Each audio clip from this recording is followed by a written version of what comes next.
Wilson, Fernandes!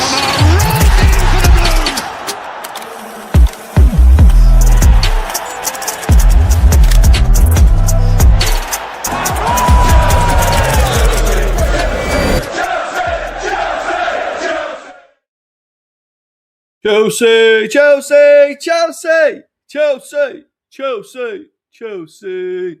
Yes, guys, welcome back to Kings of the Bridge. No one's complaining about me being late today, are they? Because I am on time. I am absolutely cooking today. I don't know about you guys. It's hot, man. It's hot.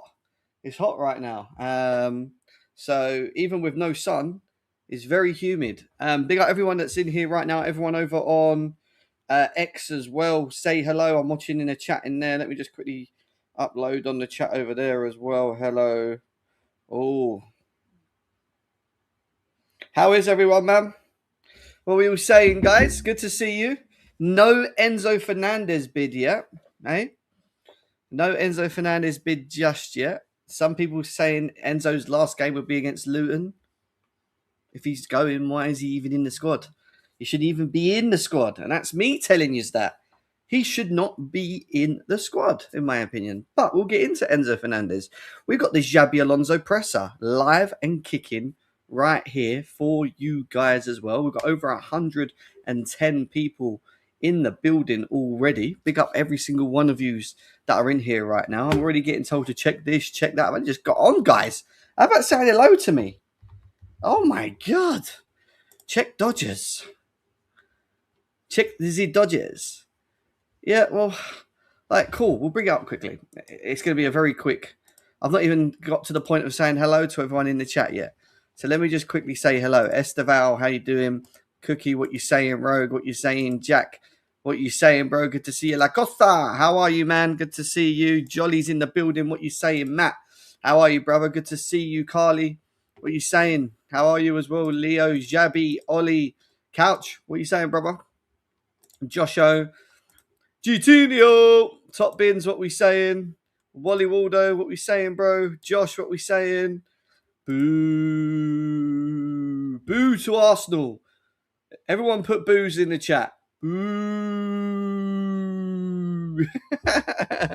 We got you soon, mate, yeah? We got you soon. After Brighton, yeah? We're coming to deal with you. You're next on the list, brother. You're next on the list to be dealt with as soon as possible. You're going to get cooked. Yeah? Big up that, man. Matt, to be fair to Matt, he's the only Arsenal fan that's always in here. Got to give it to him. He's in the chat full of Chelsea fans. You know what I mean? Still showing some support. So I appreciate him for popping over as well. Boo! Boo! Everyone's booing, mate. You're getting booed, mate. I'm going to the Emirates for that game. Well, I'll be honest with you. I wouldn't waste your money. You're going to get not only by Cole Palmer, but also my man like Morgan Rogers, my man like João Pedro, my man like Reece James. Yeah. You saw that silly when we scored and they run off together? That's what you're going to get, bruv. That's what you're going to get. Worst fan base in the world, Matt. How does it feel, innit, Carly? Tell him. Tell him. Yeah, I mean, yes, dear man. How you doing, bro? Good to see you. Hope you're well. Over 170 of you guys here. Let's quickly have a look at what Cookie was saying, Dodgers. But I'll tell you something now. The sauce is crap. Crap. Man City will make an opening bid of £100 million. You know why this is waffle? Because if you was here yesterday when we was with Pies, Con, me, Chris as well, Pies confirmed that Chelsea did verbally put an offer in for Enzo Fernandes at £105 million, around 105 mil.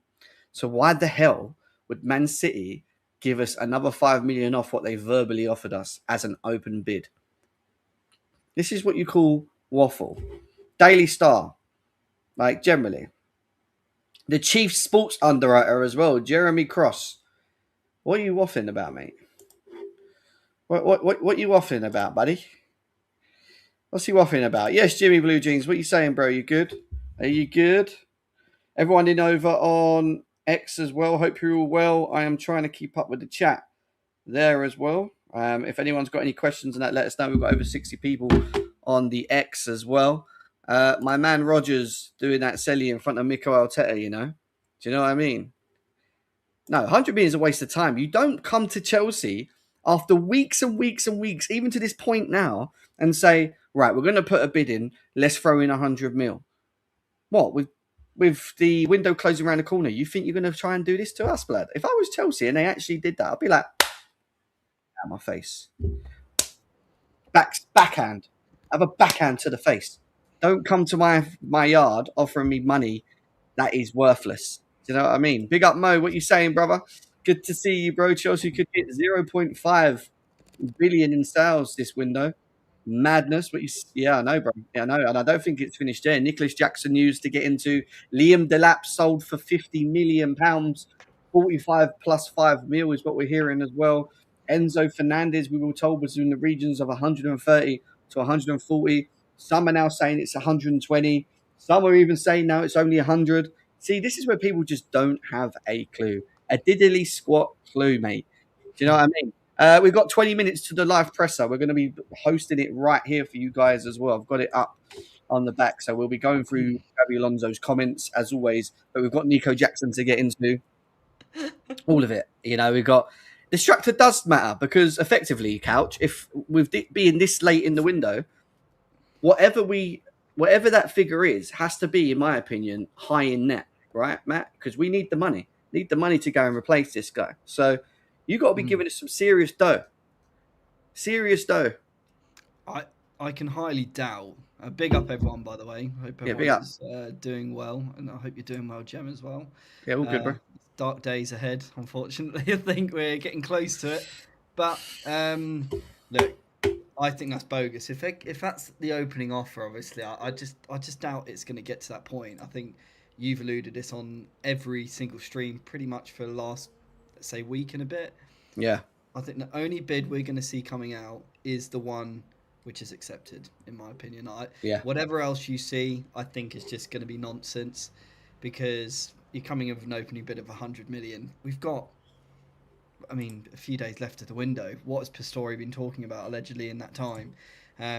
Everything seems to be aligning up now from the players' side. If the personal terms have all been agreed, which my mantra on this, and I know, Jem, I've always been on your side with Enzo, is that I felt once the personal terms have been agreed, that's when I'm going to start turning. And I have. I'm not happy with the deal at all, unfortunately. I think it's, especially with agreeing personal terms as well, I think it's obviously just got to the point of no return.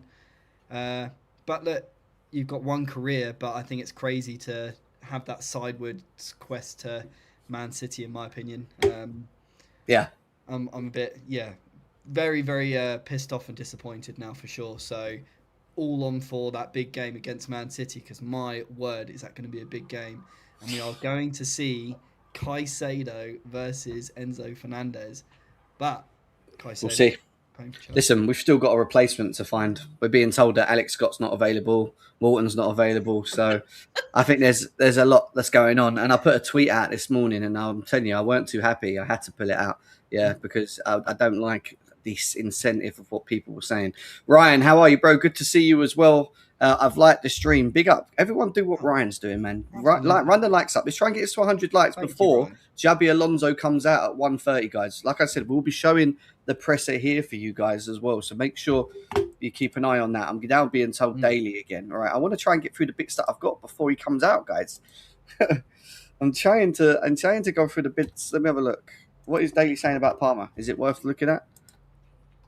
Ismail Assar apparently with opening talks with Liverpool. Yeah, that's interesting because they're looking at Barcola, they're looking at Sarr. Player of the week. Yeah, Cole Palmer has been voted the player of the week of game week 1, guys. Basically. Great news. Because I said it's make or break, and he must have listened to the stream and gone, do you know what? I really respect Matthew's views, so I'm going to prove everyone wrong. So you're welcome, everyone.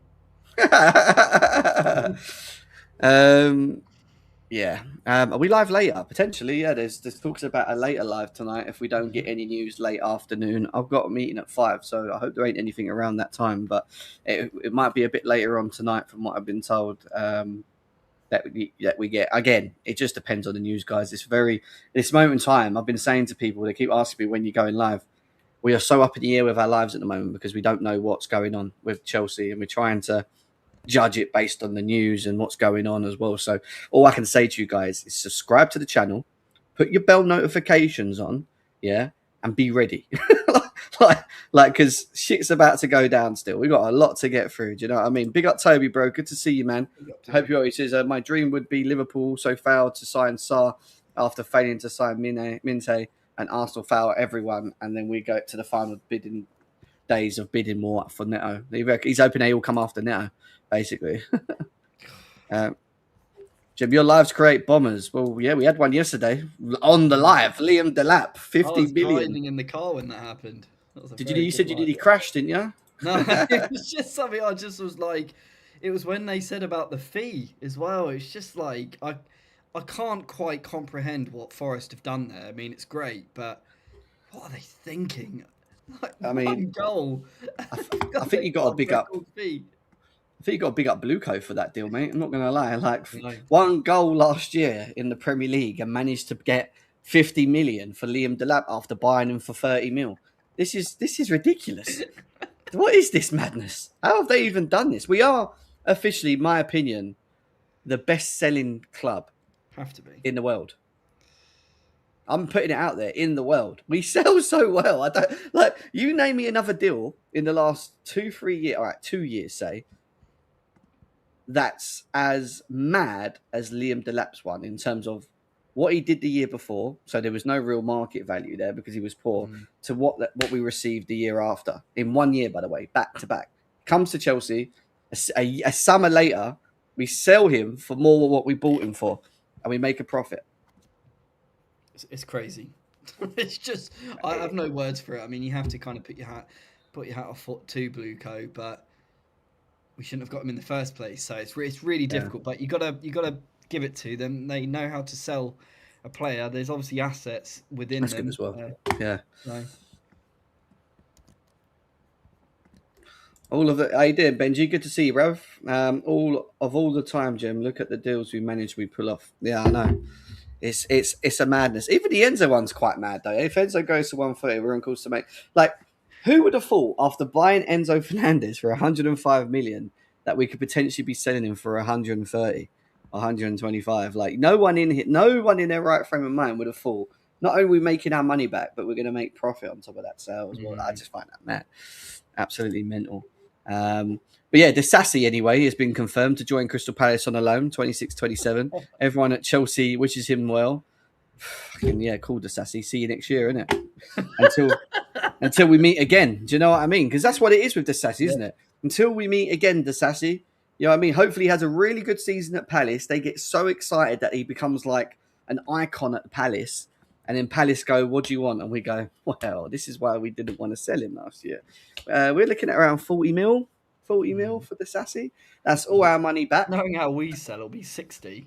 They'll accept it. That's all our money back because we signed him for around 30-something mil. So if we can get our money back on this guy and get a bit of profit because he's had a good season, then I don't see why we don't do it, to be honest with you. Just quickly, in the Twitter chat, we have Dizzy who says, waiting for Enzo to say he's always wanted to play for City. Keep hearing rumours about Morgan Gibbs-White from Forest. Not sure where he would fit. Great response, Darren. Darren, big up to you as well. Yep. Yeah, I put... Huh? It's an interesting one, Gibbs-White, isn't it? Because in my eyes, this late in the window, there is no way Forest will let another key player go, in my opinion. Because, like Pi said yesterday, Glasner would lose his rag if that was the case. But this is fucking messages. I don't know. I don't know what everyone else thinks in the chat about it as well. But so I put this tweet out because not only was it people on Twitter, but also the tweets we were getting from Alex Crook and Ben Jacobs mentioned it today as well. If you sell Enzo, you have to replace him with a midfielder. Facts. I don't want to hear about whether we can put Reece James there and Lavia. So all of a sudden now we've got to the point of trusting Lavia for a full season again. Yep. Our backup to Caicedo is Reece James. Well, not backup, but yeah. partner to Caicedo when Enzo goes is Reece James, who could be forced into a midfield, which means we're moving him from a right wing back area, which means Fofana's going to now be our first starter. So that also means that Josh has got to be the backup, because that means Josh now can't go anywhere, right? That means we're also relying on Romeo Lavia to stay fit all season and not be out for a month or two, which is highly unlikely. Let's be serious, right? We have Henderson, who will probably get games because of the availability. If this happens, what's going to, and I hope it don't happen. I really hope that 95% of the team squad stays fit. But why risk it, in my opinion? Why not go? You've got the money for Enzo. Take that fucking money and go and find yourself a midfielder. A midfielder that Alonso wants, and that also matches the profile of this squad and what the squad needs. That's the most important thing for me. I don't want to be hearing we've used the Enzo Fernandez money to go and get Morgan Gibbs-White. If you're going to get Morgan Gibbs-White, you need to sell Pedro Neto or Gittins. Morgan Gibbs-White is an attacking midfielder / whatever. He's a forward player, right? He's going to be with Rodgers. He's going to be with Palmer. He's going to be with João Pedro. If you want him in the team and he's willing to come to Chelsea, and we are probably going to have to spend 100 mil on this guy, let's not lie, and I don't see him going, by the way. You don't do that when you need to sort out your midfield first. So effectively, go and get, I know we need 2 midfielders, but effectively, if we're only going to get one and Reece James is going to be your backup, then all right. At least you have that one. At least make it a good one. Do you know what I mean? So that was the whole point of my message, is the fact, like, if we're going to let Enzo go and not get a midfielder, that's just going to piss me off. I'm going to be honest, yeah. I'm just saying it now. Well, makes I think no it's sense. very apparent at the game at Fulham, in my opinion. Obviously, with the likes of Caicedo not being in the team, I felt we were quite open in midfield, and there was no control in midfield as well. And I know people might not like this, but when you do have the likes of a Caicedo and an Enzo in midfield, there is more of a control, and we need to get a not necessarily a like for like, but we need a big presence in midfield for sure. But we're hearing more and more now that, look, Alex Scott isn't going to be for sale. Wharton, the door's closed. That kind of window of players is shortening, and this is why I get frustrated with this whole transfer, is that we're 4 days, whatever, left of this window left. And in my opinion, if we knew that Enzo was going to leave, didn't want to stay, this should have been dealt with weeks ago. In my opinion, this should have been dealt with weeks ago. And I think if nothing materialises from this, it will be, unfortunately, because they've had a good window, it will fall back on the club. And it does, unfortunately, fall on the player as well, because the decision seems to be that all of a sudden it's now we've only got terms agreed for personal terms. The point being is he doesn't go anywhere, in my opinion. Big up, Cole. How are you, bro? He doesn't go anywhere unless we have a replacement. What have we been told this whole window? We don't sell Enzo Fernandez unless we can adequately replace him. And this is not just what we want or what you think or what I think. This is what we've been told. This is what the media's been telling us.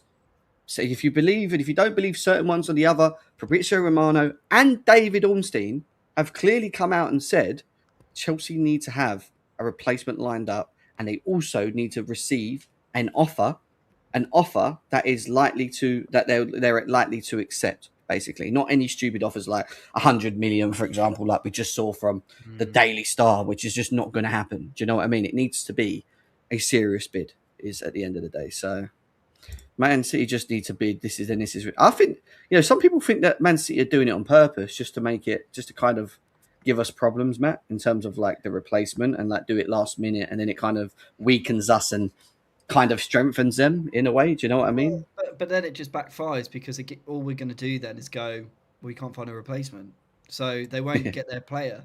So they would have done all that negotiations within that time, not get their player, and then they're screwed as well. So it seems very daft for them to do that. Yes, I think there's kind of like a flexing exercise in terms of our failed attempt to put puff our chest a bit forward with the deadline. That obviously didn't work, and City obviously looked through that.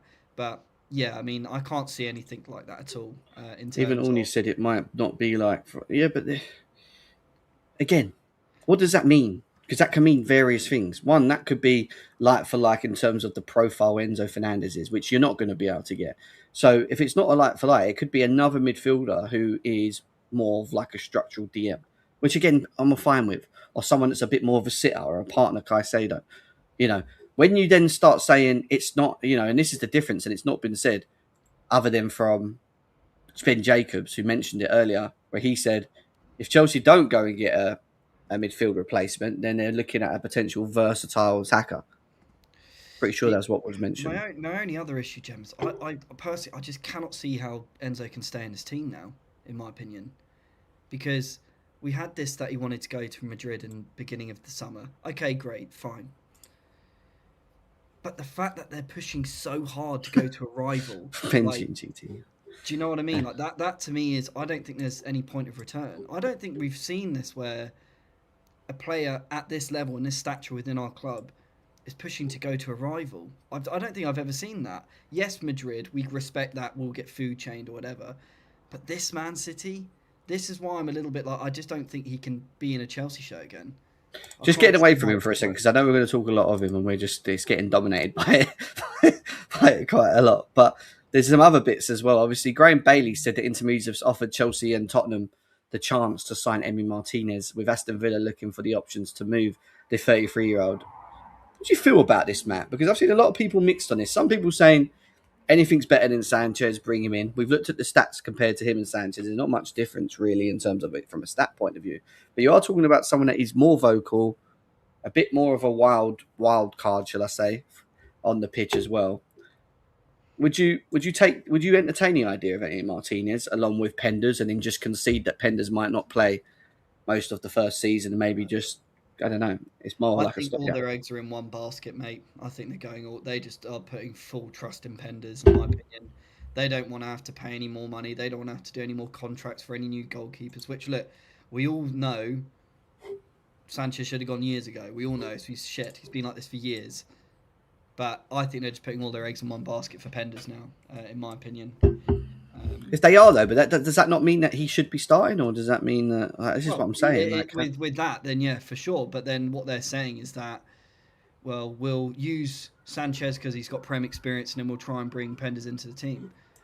I'm telling you, after what we saw on Monday, I think it's going to be sooner rather than later, in my opinion, because we cannot. And the thing as well, this is definitely not Xabi Alonso's decision for this, by the way. If this was probably his decision, he would not be in the team, and they probably would buy a likes of Emi Martinez to be in the team. But I don't know what Ben Roberts or Sanchez have on the club. They clearly have something to be able to stay, because the level of performances from Sanchez is not good enough. And I did not expect it to be in game one that we would have a blunder like that.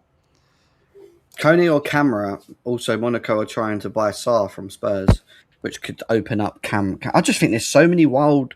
I really think this is going to be a crazy ending. I think there's so many ways it could go, avenues, routes. You look at Pedro Neto. Is he staying? Is he going? You know, Gittins linked to Roma. Is he staying? Is he going? You know, the Enzo Fernandez saga. Does that then open up the doors to loads of other things that go on around it? You know, especially for us.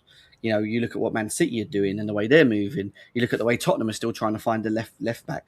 A left forward. You look at the fact that Liverpool are trying to buy every winger possible at the moment. Minte, Ismail Sarr, Barcola. You know what I mean? There's just so much going on around everything. And then Arsenal, all of a sudden, selling Martinelli, they need a left-sided forward. You know, who are they going to bring in? They're looking at Yildiz. You know, Alvarez is on the cards. There's been whispers around Alvarez as well. He's not gone into training today. Because he's ill. He's supposedly ill. There's just so many things to happen. Do you want to drop 50 or 60 mil for Camara Kone just for the sake of buying a midfielder, or postpone it till January and trying Wharton? Yeah, we won't be able to get Wharton in January though. But pre-agreement maybe. But yeah, that's what I was about to say. It'd have to be a pre-agreement for Wharton in January, but. I don't know. I still think money talks, guys. I do think we will get a midfielder. As much as I'm going on about this versatile attacker with the Enzo money, I do think they will bring someone in that position. I would be absolutely shocked if they don't bring anyone in that position and just hold on to the money next year and go again there. But I think it's someone at a high level, though, Jem, as well. I can't see it being we're going to get a couple of players and then try and fit it in. It has to be something as a statement, because Enzo was the first big shiny toy which Clearlake had brought in. And in my opinion, if he goes, first he has a bad look on the club that it's obviously not worked, but they'll have to bring someone in of a certain stature. And look, like you said, money does certainly talk, and you just never know. They might be, these clubs saying, look, he's not for sale, but... Yeah, I've seen Simon Phillips really committing to the Alex Scott thing still, though, even though everyone's saying, Bournemouth are saying no at the moment in time, but I've not heard about Sander Berg, I'm not going to lie. If that's what he said, then I've not heard anything on that. Obviously, as you can see, guys, the presser is up. Make sure you rain up the lights. We've got 431 people here right now. Get the likes up, guys. We've got the Xabi Alonso presser to share with you guys shortly. In fact, I'm going to put it on a bigger screen. As soon as it's live, I will hit that, because last time we got hit with a copy for the music. So can't wait until he pops up. I can't do anything. I just hope they're not late. Last time, right? They literally went live and then we've already asked him the first question and we were like, what the fuck's going on here? Like, what is he talking about? Cy Phillips and said Sanderberg, when will people stop believing? Well, he's been, to be fair to Simon Phillips, he's been very committed on this Enzo Fernandez. He has all the way forward. So, for us to be, I know a lot of people don't rate him. Some do, some don't. But he has been saying for a while, Palmer does that to everyone. Does what to everyone, bro? What are you referring to? So listen, we're going to listen to this press conference in 2 minutes' time. See what questions are asked. It'll be interesting and intriguing to see. Make sure you're smashing the like buttons, guys, as well. We've got nearly 300 people in the building on YouTube, over nearly 200 people on X nearly as well. If you've got any questions on X, please let us know, guys. I'm trying to keep up to speed with it. I'll get it on my phone as well. Where is it? So, Fabrizio Romano's just come out about Julian Alvarez. Barcelona president Laporta, we are still very interested in Julian Alvarez. We would like our offer to be accepted, and we are doing so with the utmost respect to Atletico Madrid. Fucking hell, what a mess. Is that who's that? Barca's president? Yeah. Wow. Fucking hell, honestly, like. Wow. We Barca's think it's bad president. with Enzo Fernandez. What I think is worse. going on there is terrible.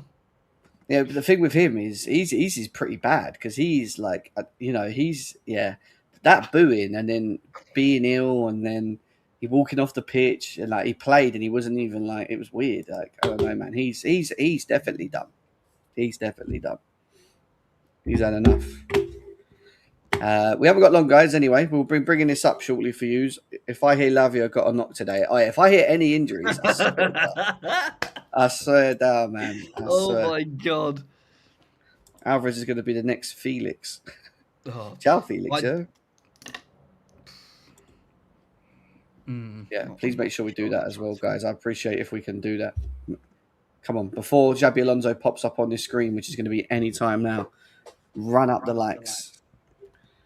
Run it up. Should be on now. It's 1:30, but he's always late, I guess. Come on, Xabi. Come on, Xabi. Chelsea. Same as that Alvarez done, just a new club and then wanting. I know this is what's dumb about it, Louis. This is why I don't get it. I don't accept it. I don't like it. I'm like Matt as well. I don't like it, but it's stupid. But then when I look at the money that's also being laid down, you got to be stupid not to accept 130, 140 mil. No. That's mad. I know. Don't sign a contract where your release clause is $500 million then. That's the problem. Yeah. Happy to sign it and take the money. That's what I just get annoyed at. Anyways. Yeah. Well, we haven't got long. Big up, Chris. How are you, bro? Good to see you as well. Just literally waiting for this to start.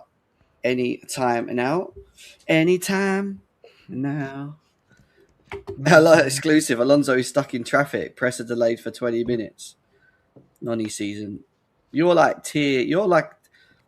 Okay, yeah, you're worse than Indy, mate. Indy's fucking got more sources than you, mate. Indy bomber. Money talks. Money talks. I guess I want you, I guess I need you more. Kind of gone quiet right now, guys, because we just want to get on with this presser and then we can carry on with the news after. Just waiting for this to come out. How many of you cannot wait for the transfer window to finish? By the way, cannot wait. I can't wait to have a normal routine in my life. I've lost complete routine of my life in transfer windows. It's gone out the window.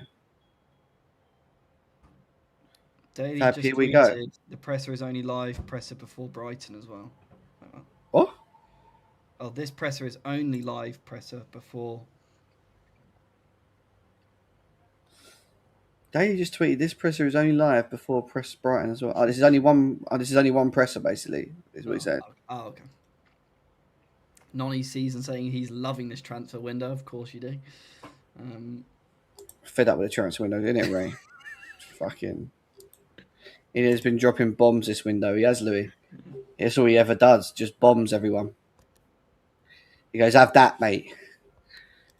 How long is this taking, man? It's not on, is it? And we're just sitting here. Right, let's have a look. It's not on, and I'm just sitting here like looking at a picture of Xabi Alonso, like, hey, Xabi.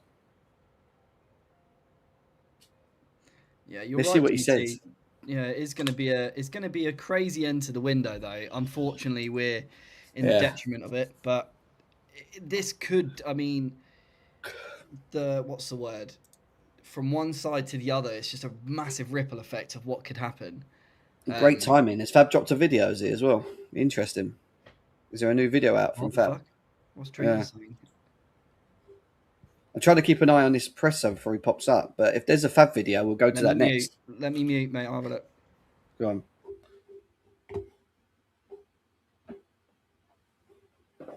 We got a potential Fab video to go through next as well. So don't say too much in the chat because I want to watch it. I don't want anyone going, oh, troll him.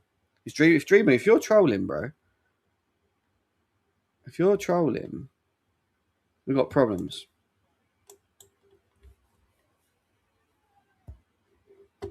Why are you lying for, bruv? Why would you say that? Dreamer. Like, you know better than that, man. You are better than that. And that's if you weren't a consecutive contributor to this channel, that would have been a lifetime ban, my friend. I'm joking. You can't be doing that to us. We're volatile right now. We're volatile people. I'm hormonal. Yeah. Can't be doing that to us. Why is Xabi so late? It's 5 minutes late. Are you sure it's not on? Yeah, absolutely Waldo. Get in your naughty corner, Dreamer. I'll tell you, if Nkunku did that, I would have lost my rag. He's timed out for a minute. Is someone timed him out? Is someone timed him out for a minute? Oh, no. 60 seconds.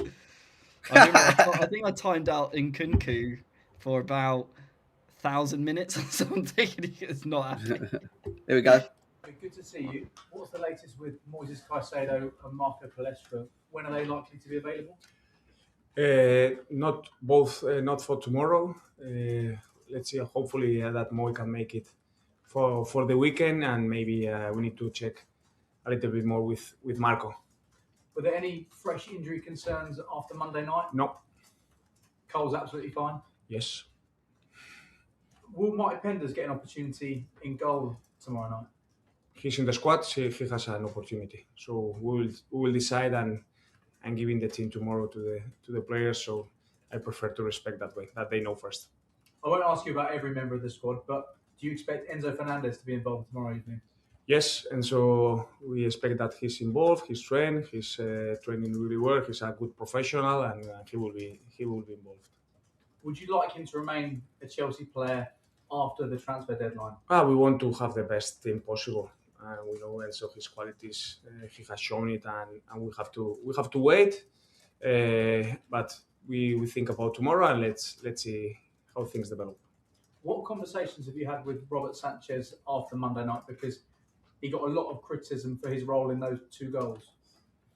No, normal conversations. We have talked more about team thing, about what we did well, what we have to do better. So it was more about understanding the context and taking every game is going to be important because we are in this process that we still need to develop things. We need to make adjustments and we're more team related. It looks like Liam Delap is set to join Nottingham Forest. Would this represent a good move for all parties? About not official things, I don't have anything to comment. And finally, from me, for Chelsea fans travelling for the game tomorrow night, what sort of starting 11 can they expect? Will there be a lot of changes considering 3 matches in your first week here? Oh, I have to say this year, always, but knowing that we'll have time for all the competitions. Every cup is important, every game, and we want to have the best competitive team to face Luton with the all respect that every team deserves, and Luton is going to be the first one in Carabao Cup. Thanks, James. Nazar? Hi, Xabi. Is it important if players want to leave that you kind of let them leave subject to like the right conditions coming in? It's always understanding the context, the situation. It has to, timings, circumstances. So there is not a defined rule for everything. You need to know how things have worked, what you want for the future. So I don't have very rules in stone. You say, I don't know how you say in Spanish, but that much. We need to assess each situation. If a very big player leaves, do you think you need sort of signings to come in to replace that? We assess the whole squad as a unit, and in that squad we want good balance in terms of quality, in terms of positions, in terms of personalities. So we are aware of everything, and we are prepared for whatever.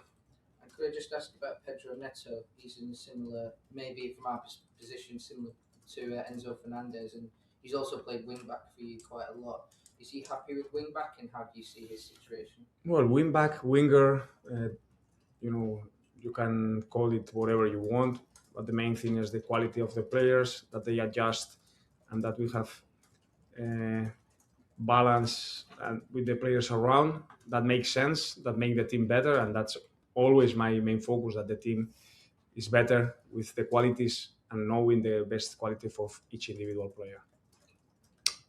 Okay, if there's no more questions in this section, we'll end it there. Could I just ask Tori about just more generally, is Neto's future uncertain to you, or how was the conversations with him and you? Well, about conversations, not much into detail, but we want to have the best possible squad, and let's see what happens. Thanks, Nizar. Thanks, everyone. Cameras off, please. What? What? Was that really short, or what? So all these guys turn up, to sit in front of Xabi Alonso, and only 2. Don't get me wrong, the questions were good. Like the reason they probably ended the way it did was because one person just went through every single question. Imagine if you're like a journo trying to get a question in and someone's just asked all your questions. You're sitting there like, fuck, I'm meant to do here. You know what I mean? Like, just to highlight these questions, very strange. It was very strange, to be fair, how it finished. I'm going to go through dailies updates for the people that are coming in as well. We've got over nearly 500 people on YouTube right now as well. Let's just quickly go through the comments for everyone so that they know what was said. So the first question was, Matt, about injuries, and he mentioned Caicedo and Palestra will both miss the game tomorrow, but he hopes Caicedo will make the Brighton game. He didn't, for example, though, he didn't actually apply the same message to Palestra, which is slightly worrying because he's not said he knows the time. He just says Palestra needs a bit longer. So not having Palestra available for me is a bit... It's kicking nuts. Yeah, I think for me, it's definitely going to then have the kind of position with Gusto as well, because I think if Palestra is kind of being fit the whole time, I think that transfer would probably have been sped forward a bit. But it's also maybe about Neto as well. Could Neto stay in the team now to be a bit more of a backup? Or is it something that we're going to see? Who played at who was right wing back on Monday? It wasn't Josh. Josh was right centre back. Who was right wing back, Jem, on Monday? On Monday we had Gusto. Sorry, Gusto. So that answers the question then. Gusto's probably not going to potentially be going, but it's a little bit of a concern that I think Caicedo's fine, but yeah, when he said a little bit long, you're like, Well, Benji's got a point. Obviously, there is only one game a week, so I fully understand that. Obviously, in the sense of the fact that we're not playing every 2 to 3 days. But yeah, Gusto was the one that played there before. Maybe Palestra, whatever it is not, because it just took him a little bit longer to recover. It's a bit annoying, but it's football. It happens, and I'm sure we'll hopefully have him back for Arsenal, right? Which is going to be, if he's not around for Luton and Brighton, by the sounds of it, hopefully next week, I think we have Arsenal. So let's see really what happens with that. When we move on from these comments, he then got asked about Enzo Fernandez. And his first response is that he will be involved tomorrow. Now, if he's like, the way it's being built up in the media is he's gone, right? From a manager standpoint, if you know that this guy is not going to be here at some point in the next couple of days, how do you still have him involved in your squad? Again, is that kind of a transfer ploy to say, look, you guys haven't come up with the bid yet, so he's our player still, and I just don't want this to keep going on, and then we get to the last day and then it happens because then I don't know. I just don't know whether we're expecting other teams to have their backups ready to go as well at that point. You can't cup tie the motherfucker. That's funny. No, but yeah, that's true. Actually, yeah, I forgot about that. You can literally cup tie Enzo. We could literally play him just to cup tie him so he can't play. So maybe there is a little bit of a meaning behind him starting or playing. Right? Jack, if you're winding us up, I'm gonna. No, there's something going on because I'm getting messages. Ornstein, Bomber, Jesus Christ. We have got an Orny Bomber, guys. We're going to have to go for a second because Ornstein has just spoke about Emi Martinez, and he's backed the whole comments that come out from Graham Bailey earlier because he says here that Emi Martinez has been offered to Chelsea by representatives and West London club considering possibility of signing the 33-year-old goalkeeper before the transfer window finishes. Aston Villa are open to the Argentinian national's exit for Zion Suzuki, made number one goalkeeper. Chelsea keen. He's put keen at the end to get in Emi Martinez to Chelsea. Do it. Do it. Do it. Do it. Wow. That is big, in my opinion. And title challenge, like CFC Steve said, that we're obviously we've got to be a bit calm down here a bit, but that to me is what we need. We need this player in our team, and I'm sorry, that game on Monday just completely confirmed everything we had of our fear this season with Sanchez, in my opinion. Huge. Look, this is exactly what we need from a serious team. Is getting Sanchez out. Yeah. Dreamer saying what I think many of us are feeling, maybe. Winter Surfer saying, Gem, I'm in heaven right now. Wow, Winter Surfer. Big up, Winter Surfer. Johnny Matinho saying they won't sell out Ben Roberts. Fuck, what's that? We had, I thought it was 2 people coming. It's only Benji. Big news, though. Once again, guys, this is why you've got to smash the likes on this channel and be here and have your notifications on. Because big things happen on this channel when we go live. It does. It's twice in a row. We had the Delap news yesterday, and now I can officially give you David Ornstein breaking bomber, guys. That Chelsea are keen on Emi Martinez. How do you feel about that, Jem? I'm just literally doing something. But yeah, I'll in a second. I will carry on. Yeah. Put Benji in. Benji's there. Yeah. There he is. Benji, big up. What do you think about this news? Obviously, it's just come out from Ornstein. An Ornstein bomber, dagger, a gemmer, whatever it is. You've just been gemmed. You've just been gemmed. How do you feel about this potential news? Look, obviously, we're only keen at the moment. Wow. I think this is potentially showing the change in trajectory of where we're potentially going. And I think, to be honest, that game, and I said this to Jem earlier, if this was his decision, Sanchez wouldn't even be in this team. He would be on the likes of Delat, Jackson, etc. And I think they've gone, look, proof's in the pudding here, lads. Look what's happened in the first fucking game of the season. How do you feel about it? Ben Roberts could do one, by the way. But yeah, go on. Bro, for sure. By the way, can you hear me good? I can. Benji, just quickly before you go, Gtinho with a super chat just says, I actually want to cry. This happens, by the way. Can you hear me? Can't hear me, can First of all, this is... if we... Can you hear me, Benji? Skin. Benji, sort your fucking Wi-Fi out, man. I've just muted him. Call the power chat. What did GT say? GT with the super chat says, I actually want to cry. This happens, by the way. Jackson with the eyes. So, Chelsea keen on Emi Martinez for Jackson to go the other way to Aston Villa for what we're being told is around 65 mil. Maybe that comes down slightly, even more so now. I'd be happy with that. Get a player like Emi Martinez, World Cup winner. Swap deal?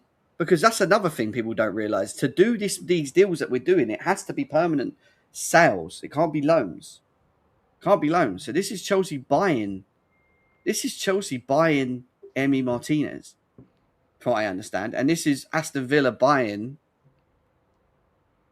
It can't be a loan. They can't do a loan. Because we've loaned Garnacho.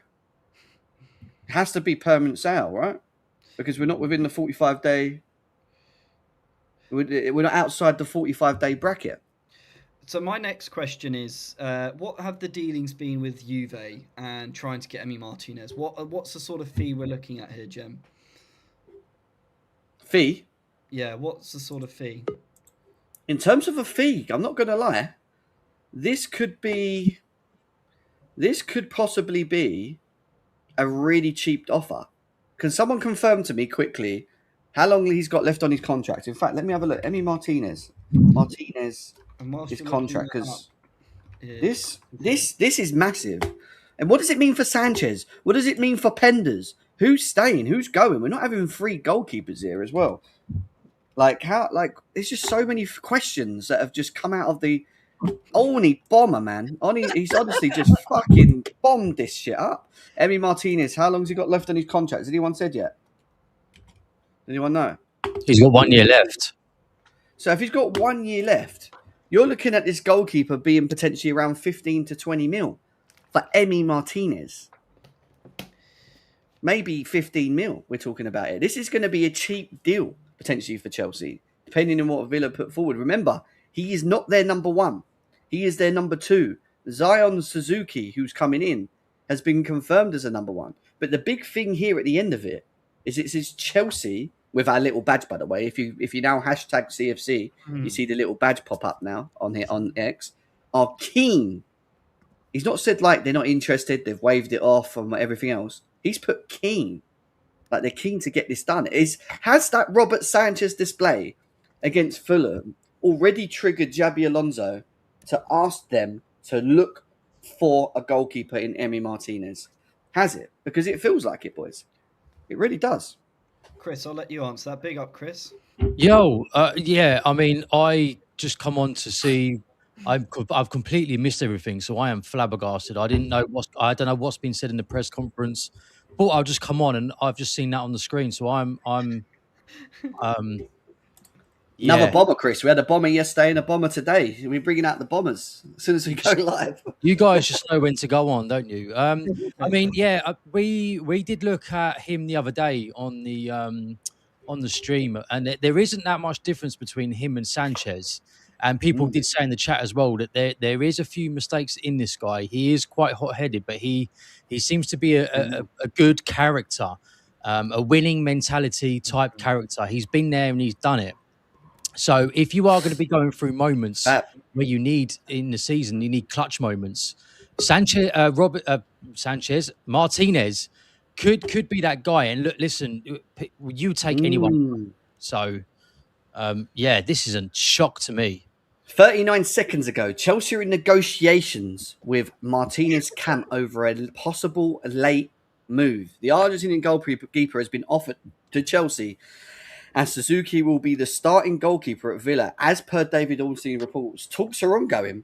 Chelsea considering this option. Debu keen. Chelsea considers this as an option, but Debu keen. That's his name, Debu. Yeah. So Martinez wants this, right? Chelsea have confirmed they're keen. It's a late negotiation already in play. We're already doing work with them for Nicholas Jackson. I do believe this has to be a permanent sale from what we've been told up to this point. We can't loan unless there's a clause or a loophole that Chelsea have found, which is why we've entertained this. We're going to find out. However, for 10, 15 mil, you don't need a loan, do you? You're just going to buy him, right? Can I ask you guys a question quickly? Obviously, I've missed the press conference. Was Alonso asked about Sanchez? No. Little bit. They said, have you had a chat with him after the game? And about Right. it, but it wasn't really anything, I know he's kind of, it's okay sort of thing. Like there was no real kind of like, but it was weird that a conversation, the questions were asked though. He kind of squashed it. He also said Enzo Fernandez is around tomorrow and he is going to be available and he is going to be playing. He's going to be cup tied. Yeah. So he's going to be involved. But again, what does this do for Enzo Fernandez? Because everybody, Martinez coming. It's another Argentinian, potentially. Wow. All we've got to do is get Julian Alvarez. We might as well change us to Argentina. Team. Change us to we'll be the most corrupt squad in the league. We need some experience. We need Messi as well. Bring Messi. We need Bring Messi as well. Bring Messi as well. Enzo is crazy, so let him fuck off. Make us hated. Literally, we will be hated. Pied's tweet now as well. Guys, this is absolute. We've got 780 people here currently. 530 people on YouTube right now as well. Big numbers at the moment. Please make sure you're running up the likes. I know we haven't got enough likes right now. Let's get this to 200 likes. Smash the like button if you want Emi Martinez at Chelsea right now. That's going to be my question to you. Oh, my God. Emi Martinez. Chelsea considering signing Emi Martinez. It's the same thing as what we just looked here, but it was David Ornstein, boys. And we'll go back to Benji quickly because his connection was awful. Martinez, Benji, a goalkeeper to come in last minute. What are we saying? Bro, I feel amazing. I'm not going to say whatever I said in the chat, but no, I do feel amazing. To be honest, like, I'm just so done and dusted with Sanchez. I just cannot take no more. I can't take no more. I'm a human being myself. I have my own mental health. And as long as that light skin, receding hairline, son of a damn, is still at my club, I'm not going to be able to breathe and just relax. So no, of course, I'm going to be for, Emi Martinez being at my club. Now, I'm not going to say that he's perfect, but he's a perfect stopgap for Pendes, especially. And I will say this, you get that one and you bring me 2 CMs, I will start saying, yeah, go for the damn title. And not even title content. Go for the Bomba Clot title. Is he that good for you? Yes, he is. Yes, he is. And he's proven. It's proven enough. I mean, Fab, is there a video out, by the way? Am I missing a video? Because where is this stuff coming from? Let me have a look. There is a Fab video. Is there? I haven't seen one. Shorts, videos. The last video, no, 6 hours ago. No. So where did he say? Well, he kind of did at the end. Said he's keen, didn't he? So he's probably turned that into yes. Wow. Honestly, guys, what to say? What to say? People in the chat, how are you feeling about this? I'm going to put a poll out, actually. We've got over 500 people here on YouTube right now. I just want to see how people are feeling about this. Emi Martinez to Chelsea. I think they're seeing this as a potential opportunity this season with the having one game a week. I'm not putting pressure. I don't think we should be, but I just wonder if they feel that there's a potential opportunity here to really push for the league. Oh yeah, guys, run the Without a poll up. Run the poll up. It's either type 1 or 2. I want to see the poll right now. Emi Martinez to Chelsea. Number 1 for yes. Number 2 for no. Just run it up with numbers right now. Let's see. I want to see what people are saying for this one. How happy are we with this move? But yeah, is this a title charge for you guys? They're making this move. No. No? I think No. it's not. I wouldn't say so, but I think it's more something that could it be, and they see it as an opportunity. Yeah, this strengthens us, but I think as Benji said, let's have a look at the rest of the additions we're going to be getting in, and if we can get them 2 key players and profiles right, probably in the central of the midfield, then I think we could have a real serious conversation before another ball's kicked. You've got BJ is talking now. Ben Jacobs has said something apparently. He's probably just following up, isn't he? Let's have a look. Is there a press conference on Friday after the game, but before Brighton? No. Oh, that was just it. I have to say, the press conference had a bit of a weird vibe to it, though. It was very. Did it? It was two journalists asking pretty much all the questions, and then it just ended 5 minutes. Yeah, 5 minutes. Yeah, 5 minutes it ended, mate. They asked all the questions. So we've got here. Chelsea are considering a move for Aston Villa goalkeeper Eddie Martinez per David Ornstein. Martinez offered to Chelsea following the arrival of Suzuki at Villa Park. Chelsea have insisted earlier in the summer that they were content with their current keepers, but Martinez has presented as a late window opportunity. Villa had told Juventus they want 10 million euros, with the Italian club opting for Vicario instead. They wanted 10 million euros, boys. £8 million pounds. That's £8 million fucking pound. So for Eddie Martinez. We might be taking a smaller thing to Jackson. How does this work with Jackson? Nothing. It's just permanent buyers. You've just got to buy it. You can't do anything else. So will we accept a lower fee, do you reckon, just to get this done? Why is everyone going Fab again? Sorry, mate. I'm just trying to keep up with things. Oh, yeah, he has said something, yeah. Right, going back to Fab right now. 1 minute ago. Chelsea, Emi Martinez would say yes to Chelsea's move, open to join if Chelsea decide to proceed with a deal. Debu would be open to joining Chelsea even without European football this season, up to Chelsea. Wow. This is going to happen in 10 minutes, I think, the way this is moving out. Why is this moving so quick? Yeah, this is, yeah. We might be the big bomber for today, but I think this could well be. This is telling me it's done the way it's moving. I'm sorry. It does, yeah. Sometimes it does happen like that, doesn't it? Behind the scenes, it's pretty much done, but they want to build the drama up before it's unveiled when they haven't done until now. Wow. So what happened to Sanchez? This is my next question. This is what I want to talk about next. You bring in Emi Martinez. You've got Sanchez and Penders. Are you putting Sanchez as number 2 and sending Penders on a loan so he gets some game time? Sanchez to Saudi. And then having Sanchez between Sanchez and Emi Martinez, firing it out for number 1? I'm just saying. Or are you selling Sanchez now? Because one thing that did pop up after the Fulham game, which was interesting, Sanchez didn't comment after the game on his profiles. People were saying he just, after the game, he didn't say anything. Everyone else did, other than him and Enzo. Which is quite interesting. So has something happened after this game? Is Alonso made shrewd decision to go, this ain't good enough, we need better?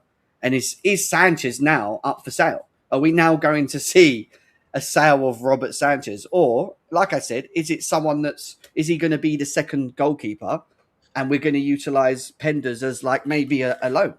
Can I just say, if Alonso looked from the game on Friday and said that Sanchez isn't good enough, it shows to me that he is not just competing for top 4, because we know that Sanchez can be our goalkeeper and compete for top 4. We've seen it. We've done it. If he's not happy with that, that means his ambitions and the club's ambitions are higher than just top 4. And I think that, after the game, he has said, no, we can't go through the season like this, especially with Penders coming through naturally, because at the moment it looks like I want to throw Penders into the firing line because I can't have Sanchez in goal. So it also opens the door, and I think Chris has got a real good point. I just want to jump on quickly. Real good point. It also opens the door for Mike Penders to actually fall into that number one space quicker than Sanchez being around. Emi Martinez is 33 years old, right? We're going to sign him for 8 to 10 or whatever it is. Let's just say 8 mil, 10 mil, whatever the fuck it is. He ain't going to complain, in my opinion, being at Chelsea in the future, being a number 2 eventually to Penders.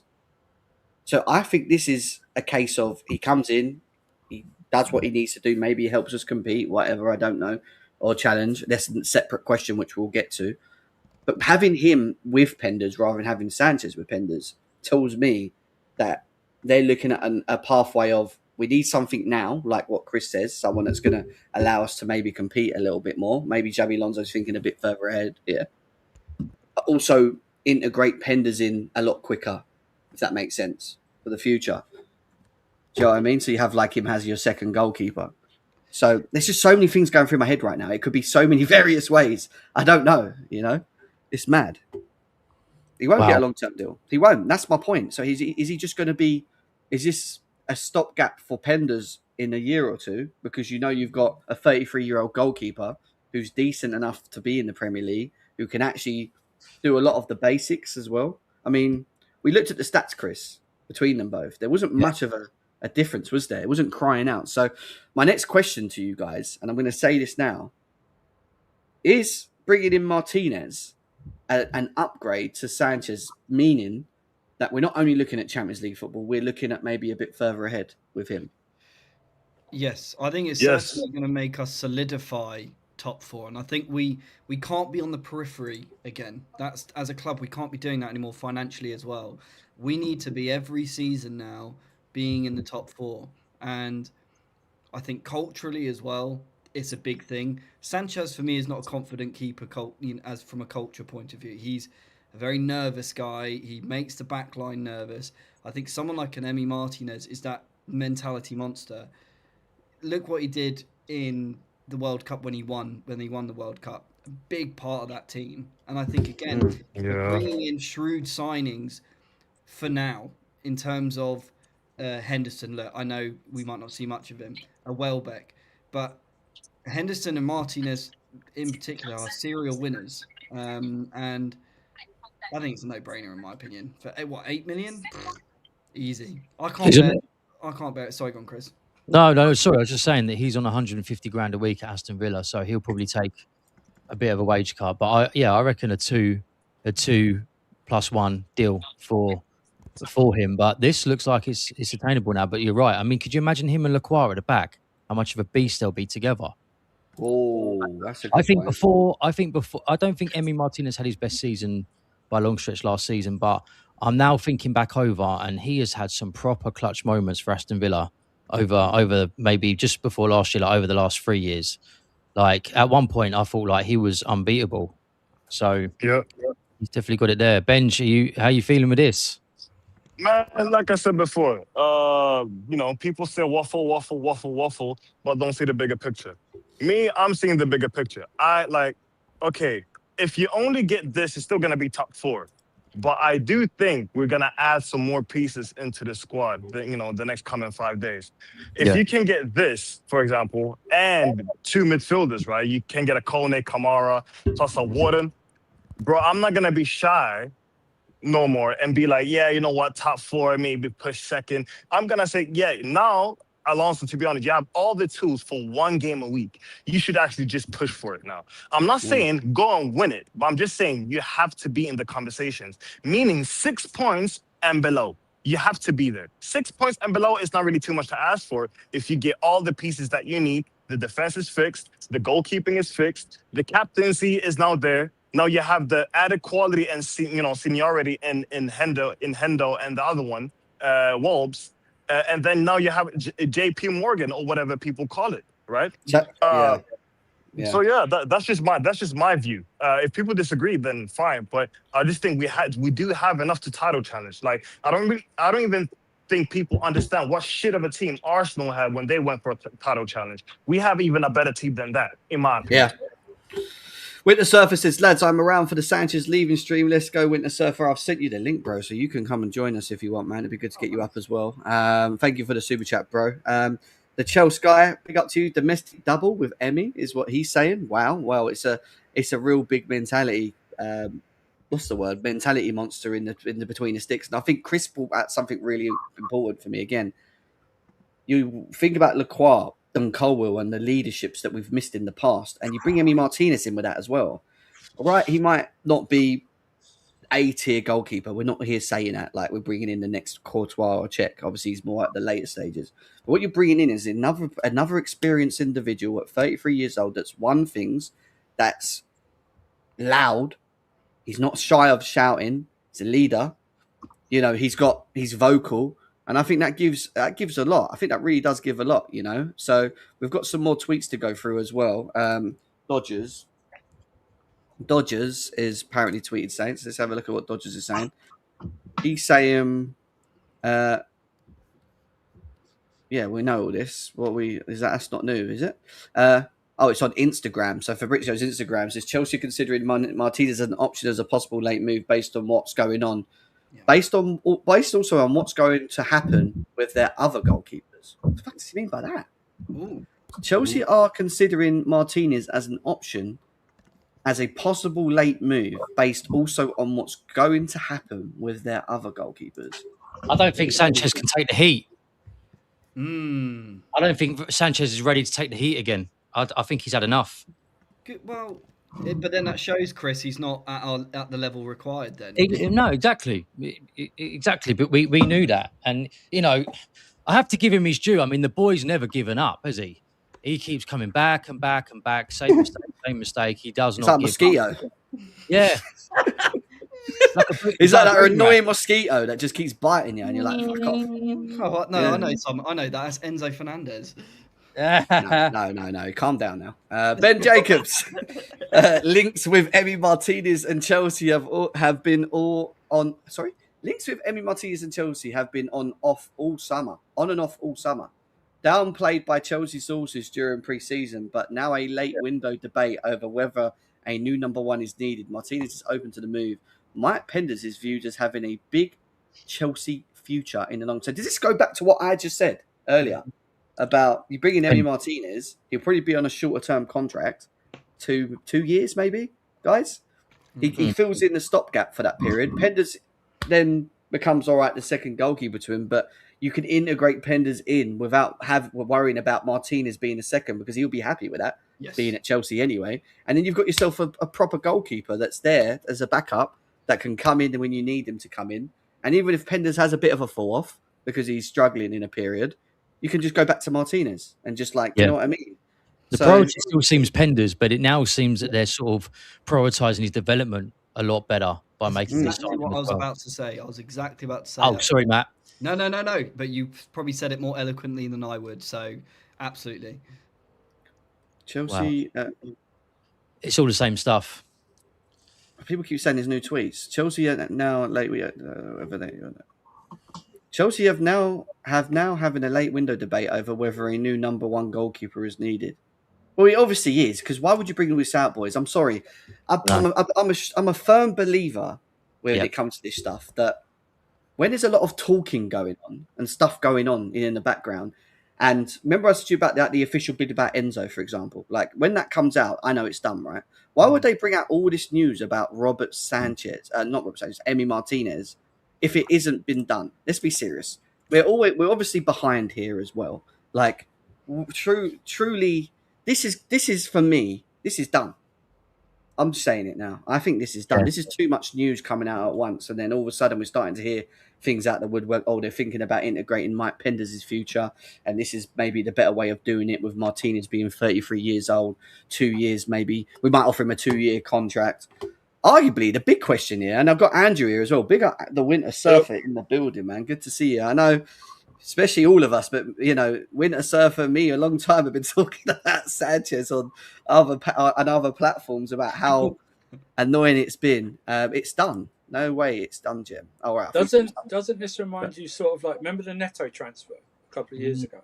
Yeah. You know when it came out of nowhere and then it was like wrapped up in like 4 or 5 hours after Fab just went like that. Listen, I think I know you guys don't, but some of this fan base have very short memories or don't respect the goalkeeping position to think that we can do anything with Sanchez. Okay, I'm probably older than you guys. I remember I'm from the goalkeeper from Ed De Hoy era onwards. Yeah, Ed De Hoy, Cucini, Cech, Courtois.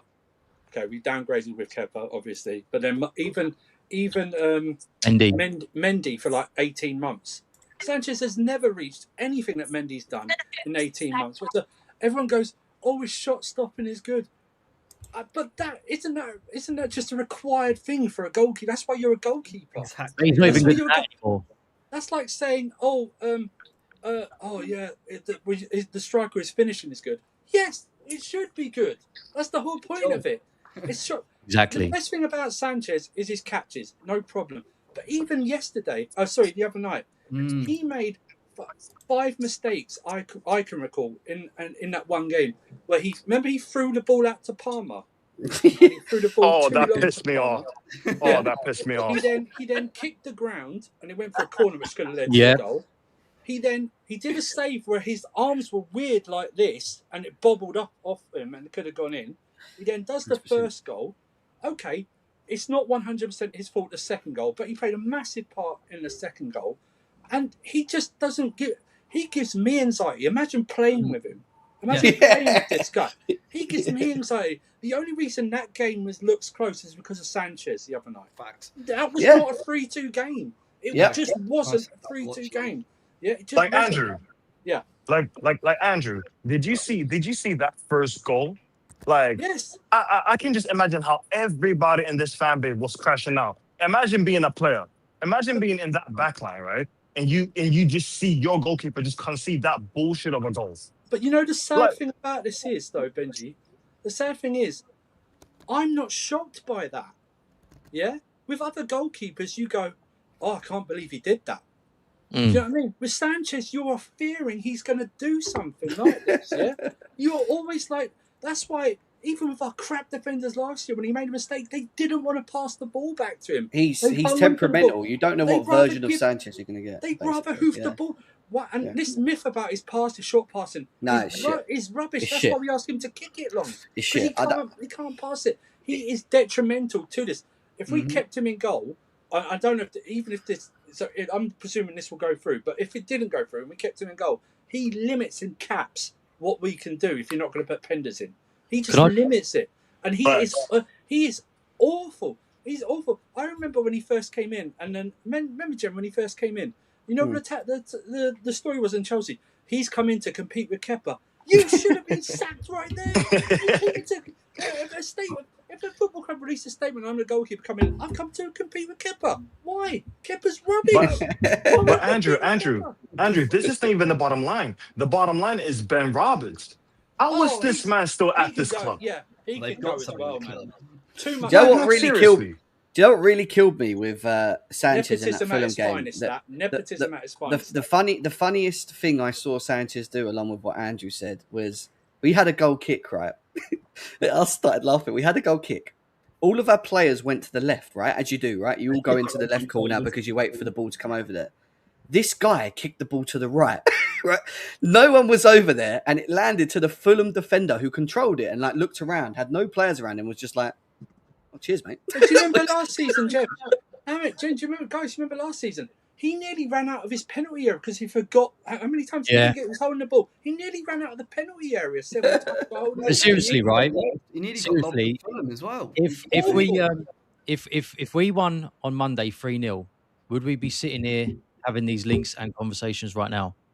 No, if we hadn't made the mistakes, then no, I don't believe we would have. If you made the mistakes, thank you for making the mistakes on Monday, Rob. Yeah, we appreciate you. He actually exposed himself on match week 1, which is why we're now looking at a goalkeeper in the transfer window. He's actually fucking. Yeah, because I'll tell you why. Every rivals will go, "Oh, Chelsea looked a bit shocking defensively." Rubbish. We looked shocking defensively. Absolute rubbish. It was just down to that goal. That second goal, fine. I will give it that defensively. We did not look good. Otherwise, it was like they had that running and goal that Anthony Robertson had, and that can happen any defense over the top, right? That can happen. And there was a long shot by the player who scored. I can't remember the young player who scored. It just went wide. But that's it, right? That's it. All this that shot that they had that equalised was their first shot, I think. Like that, it was their first or the second shot because he bobbled that as well. He's just awful. I mean, he's one. If we get anything for him, and I don't doubt we will because I didn't think we'd get 45 million for Delap, let alone someone going to pay 45 million for Delap. I just don't doubt us now. I know some people will question the fact they're like, well, is it much of an upgrade to Sanchez? But it's like, honestly, have you not seen enough of him to not want to just see something new? I'll go back again, Jim. I know Martinez isn't the best goalkeeper, right? I know he's not the best goalkeeper. I've seen him make mistakes, but when he makes mistakes, you don't go, you go like that. Oh, he's made a mistake. And I believe he didn't want to be at Villa last season. He wanted to go to Man United. I believe last season, and he basically was like, wasn't with it. But like I keep saying with Sanchez, you're in the game going, just get the ball, just get away, just move it away, just don't do anything. He's a detriment. He's a liability. And even if we don't add any more players, he's our biggest vulnerability in this team. He's the biggest. I've been saying it as well. How many times did we have it last season, where we were in control of games? Might be 1-0 up, might be 0-0, but we were close to getting a goal. But then Sanchez will do something, and then the game just flips on its head. It went wild. Do you remember around January, right? He was getting praised. I don't know why he was getting praised because he was crap. But he was getting praised. And then the next game we played Arsenal in the semi-final first leg. He cost us 2 goals. He cost us 2 goals. He's temperamental. Like people who back him always get burnt. They always get burnt. You're in conversations with them, and and they'll back him. They'll defend him. Oh, he does this. He's better than this goalkeeper. And it's like, bro, why are you doing this? He's not this like is the bare fucking minimum. It's embarrassing. He's not. He's just not Chelsea level, and we keep trying to tell people this for ages. I don't know what level he is. He's not Premier League level. But that's the problem. And it's like, but people go, well, tell me who else we should get. And it's like you're making an excuse to keep. You're making an excuse to keep Sanchez because you want someone to tell you who we should get because you can't think of anyone because you think Sanchez is good enough. I've got people telling me, oh, Donnarumma makes mistakes as well. Not as much as this guy. No. See, Andrew, we're not going to have this conversation. Are you going to compare me to someone that won the Euros, right? At an early age, right? Was the number 1 for AC Milan at 16 years of age, number 1, right? He went to PSG, won the Champions League. I'm pretty sure 2 years before that, he won the Euros against England. Yeah. Boilers. He won the Euros against England, right? So he has trophies to show for his quality. So even though he makes mistakes, it's fine, right? We've seen him win. Sanchez was number 1, got promoted down to number 3, and then came to Chelsea once we took that Ben Roberts guy. All because we hired his mate. That was the reason we got him. So nepotism at its finest. Yeah. Nepotism at its finest, right? I hope he goes as well. Hope he goes. Because that's what I was going to say. I don't want him near Penders. I don't want him near Penders whatsoever. Penders is good. I don't want him near him. Every coach and manager that's come through the door while Sanchez has been here has been recommended by Ben Roberts that he's good enough to be number 1. You just know that's the case. Like he's like, he's good enough, mate. We just got to stick with him. And then they go, okay, well, let's see what he can do. And then Alonso's bought in his own. I think Alonso's bought in his own goalkeeping guy, right? Am I led to? Yeah. Yes. Probably looked at him and gone, he's rubbish. While Penders is not ready, I think that's the discussion as well. They don't think Penders is ready yet. Fine. Yeah. No problem. That's why you bring in Martinez for 1 or 2 seasons, whether it's a 2+1 deal or 1+1 deal or something like that. You get Penders acclimatized in the cup games, as many as you can, and go forward on that. And in 1 or 2 years' time, if he's good to go, be 24, 25. He's also like the lamest kid at Man United. He's also helped Aston Villa get Champions League last season and the season before. For them. It's not like you talk about a decent goalkeeper that leads from the back. That's all right. He's a bit of a wild card. I get that, but like having that kind of leadership quality in the team, along with Lacroix, which we've missed, right, and Colwill and all these like vocal people, is only going to help us in the bigger games later on in the season, right? You need these type of players. He's a shit house. That's what he is. He's a shit house. He's a shit house. And this guy is a European champion. This guy just won the Europa League, and this guy went to back-to-back finals in the World Cup. This guy took Argentina. Okay, now he didn't do a lot if you just look at it from a whole, but this guy took Argentina to the finals twice. The first time he did way more than the second time, but still, he was the goalkeeper for a back-to-back team in the World Cup twice, and he took Aston Villa to Europa League finals, and they won it. So I don't even know why we're even discussing this. This should be a no-brainer. Yeah. Just quickly, I've got some super chats to go through, and then there's also something from Chelsea Transfer about Sanchez that we need to read. Is it this guy? I think it's this one. Should be a picture of Sanchez. There we go. This one. Before we get into this, I just want to quickly read out these super chats. Akatu says, getting Martinez makes us a genuine Premier League contender without blocking Penders. Bring from him. Big up, bro. Appreciate the super chat. And yeah, I think you're spot on, to be quite honest with you. Dinishan says, Alonso reminds me of Mourinho. Ruthless, man, is what he says. He's already saying Alonso making big decisions, bold decisions before the end of the window and deciding to go in again and sort out the goalkeeping area. And I think he's got a fair point on there and mentioned Alonso if this of course does happen, which it does look like it potentially will as well. So thank you, bro. Appreciate your super chat. And then we have obviously this tweet here from Chelsea Transfer that basically says that the message coming out, and this is from The Athletic, by the way, it's reported via The Athletic, the message coming out of Stamford Bridge all summer has been that Chelsea are happy with their goalkeeping options, but Sanchez's errors against Fulham have reignited the debate about whether this team can achieve their objectives with the Spaniard as their number one. Chelsea have huge belief in the potential of Mike Penders, who joined the first team squad after a positive stint on loan at Strasbourg last season, but he is 21 and he's only had 2 full seasons as a professional football. So it is natural for there to be some wariness about throwing him into the pressurized environment of the Premier League action too quickly, which I understand. It is important that any immediate upgrade on Sanchez does not block Penders' long-term pathway. At 33 years old, Martinez could tick those boxes, as well as adding vast experience, winning pedigree, and another big personality to Alonso's youthful squad.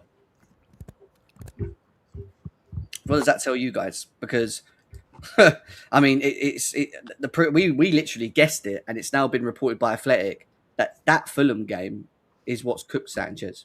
This is what I go back to though, Jim. I said a minute ago that if the objectives were top 4, you could say Sanchez, you can hang on to it because we've done it with him before. But if they're now relooking on the goalkeeper position based on their objectives are higher than what they're saying. And we know that internally anyway. You could see the way Reece James was moving on the pitch and the way he was barking orders. Like they've got something lit under them. They want much more than just a top 4. You don't get no medals for top 4. And that attitude on the pitch on Monday from some of them players were like, we want to go for this season. So this just makes sense if we're going to the top. I believe that he was going to give everyone a clean slate, right? I believe that's what you do, right? And I think he had his, because I'm sure you guys were looking at with wherever you trust the ITKs and something like that. There was rumours about us looking at goalkeepers all throughout the summer, right? Something like that. But I believe maybe he was persuaded to give him a chance, right? Let's see what he does. Let's see if we can get through the season. We might look at something in January, right? If something happens. But I just think he's gone. That's just unacceptable. I think it's that first goal. I really think it's that first goal. Yeah, exactly. That is unacceptable. It's not even a hard shot. It's not a shot in the top corner or anything like that. Yeah, it's not bobbled in, like it's not ricocheted off someone and you can't save it. And then all the other mistakes added up has piled onto it. And he's gone. This guy's 26 going on 27. This shouldn't be happening. If you're a club like Chelsea, we shouldn't have a goalkeeper that done it. The great Peter Cech made mistakes, but they were very far and few between. For you, I agree. Very far.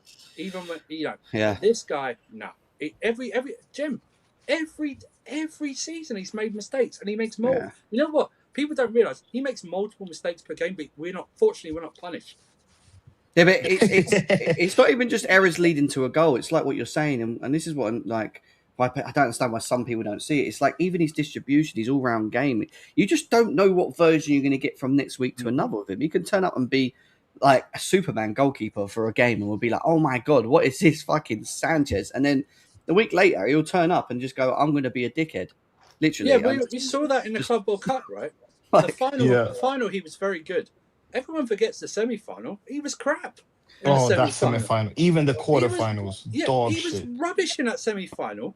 And it's just the point where you go, No, I'm glad. Like, I'm sure if we had just another low maintenance manager who didn't have pedigree behind him, this wouldn't be an issue. Sanchez would be in goal, no matter what, right? What about Pius' comment here as well? Just quickly, what if it's so Penders can go on loan, and that not to do with Sanchez? Sanchez won't be number 2. His ego won't allow it to be number 2. Just won't allow it. His ego won't allow it, Jim.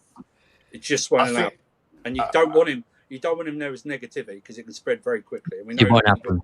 People have got. So you all agree that if Emi Martinez comes in, Robert Sanchez leaves before the close of this window. Why would you bring in Emi Martinez, someone that can nurture and help Penders grow, and then go and send him on? Exactly. For me, it makes no sense. It actually makes no sense. What about you, Matt? Well, the famous Forrest Gump. Sanchez is like a box of chocolates. No matter which one you pick. I know what he is. He's that strawberry truffle thing you think is a chocolate truffle when you buy it and go like that and throw it away. That's what he is like that. Indeed. Sanchez is he won't, his ego won't allow him to be a number 2. Don't know why. Because his performances say otherwise. But I think, like we've all been saying, if we're here, I think this decision is definitely in place that we don't expose Penders too quickly, in my opinion. Yeah. And I think from this one game, it's definitely, I think Chris alluded straight at the start, it then made them panic and go, shit, Penders might be coming in a lot quicker than we actually want him to be. And we don't want him to get too exposed, makes mistakes, and then the confidence goes, and then he doesn't become the player he could potentially be.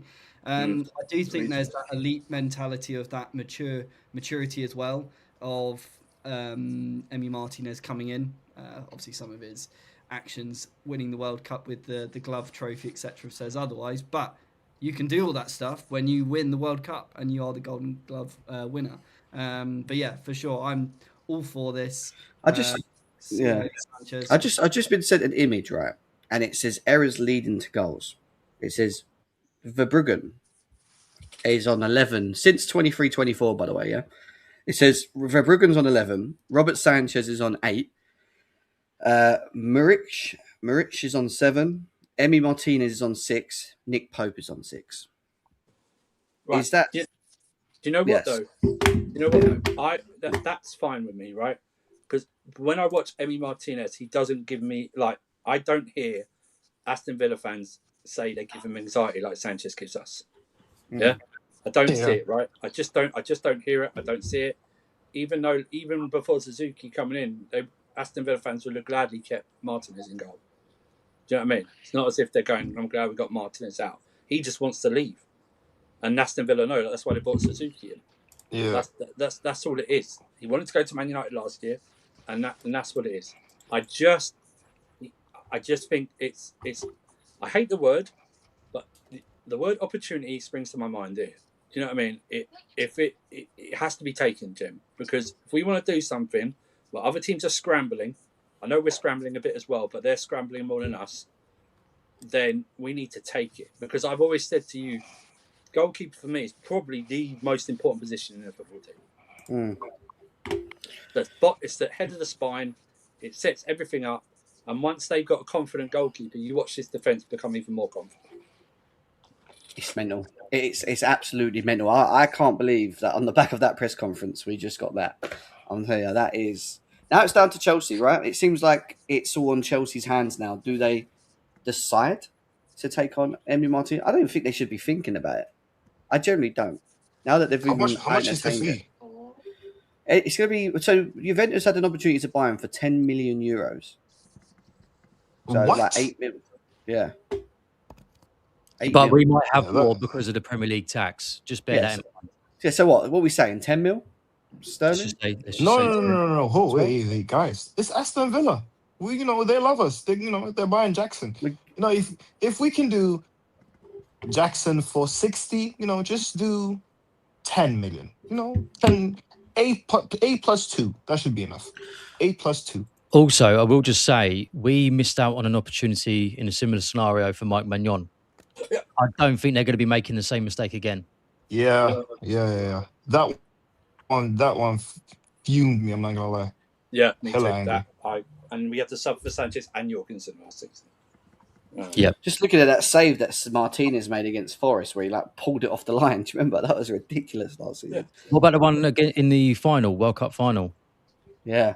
Was it Colo? Was it Colo? Who was it? Was it Colo Morani? Yeah, it was column Colin one. Moran, Yeah, Went column one through. is shot. Yeah. Yeah. And he's a great penalty saver as well, remember? Also, Oh, can I just say quickly, yeah. as well, we wouldn't be talking about Levi Colwell making a mistake for the second goal either if he hadn't have parried it out. So Yes. maybe Emi Martinez can cover the certain little errors that happen during the game that might lead to a goal, but Emi Martinez can hopefully help us there. So this is going to be a massive plus for the back three, definitely. To me, this will be as big a signing this summer as Lacroix. If he's retweeted it, it's done. Just important. I'm talking about importance because we all knew. We probably thought to ourselves, said it to our friends and in the chats and in the streams that Chelsea can do something, but even before Sanchez made that mistake, we need a goalkeeper. Do you know what I mean? Need a goalkeeper for ages. I don't get how we've not even thought I've about been it, battling actually. this for at least 2 years. Every window. I've been told we can do this. It's okay. We got Sanchez. We can do this. No more of this settling for mediocrity, and that's what we've been settling for. No, not happening. Can't I happen. think who was it that said it a couple of days ago? I think it was Jamie Carragher or maybe Gary Neville. It was Jamie He Carragher. said Arsenal is not winning the league if they have Ramsdale in goal and didn't go and get Raya. And I absolutely agree with that. 100%. Absolutely agree. It's just common sense. I'd love to I hear the think- pundits' thoughts on that now. Like, what do they look at Chelsea now with Emi Martinez in goal? I wonder, because they all said we ain't going to win with that goalkeeper. Even David Ormstein in his interview yesterday said, I don't get why Chelsea have not got a goalkeeper. Like Ormstein said, generally, he goes, I'd put them up a lot higher and challenging if they had a goalkeeper. Weird, isn't it? I like the way Xabi Alonso's going through all these sporting directors. Like he's binned off. He's binned off when Stanley and Stewart. They're now doing the women's thing and stuff like that. He's binned off Joe Shields. He's selling Delap for profit and stuff like that. And now he's going on to the final boss, Ben Roberts. That's what he's doing right now. He's going Mortal Kombat style for the entire sporting directors. Emi Martinez's terms of the conditions is that Enzo Fernandez has to stay.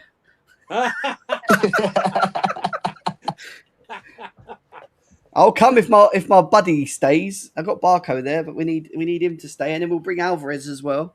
Get rid of Jackson to Atletico. Yeah, done. Let's go. Come Argentina FC. Do you know what I mean? Crystal Palace reject 50 million bid for Ismail Assar. Yeah, good. There's no way they did. Guys, we got Neto for you. Come bid for Neto. Yeah, it's getting to that, isn't it? They want Neto. Planning to keep the winger. Shit. You're going to have another player. Palace are in trouble this year, I'm telling you. They've got players you don't want to be there. Yeah, and they're under the UEFA rules now with their squad and what they can spend. And with the new squad thing for the Premier League as well, that's why you're not seeing Bournemouth and Palace and even Brighton spend a lot like they usually do because of They these might be able rules. to help their finances out with a bid for a certain midfielder, so I'm sure. Yes, please. Well, if he goes, we need to make sure we get a midfielder in, like I said this morning. Otherwise, I don't get the point of selling him. I'll still stick by that. Does everyone remember their squads that we done? Do you remember when we all done our own transfers? We done 3 different teams. Yes.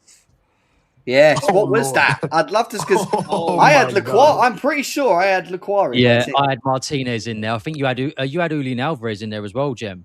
Yeah. I had Did Martinez. you? Oh my god! I had Rodgers. I definitely had Rodgers and Lacroix. Yeah, you did.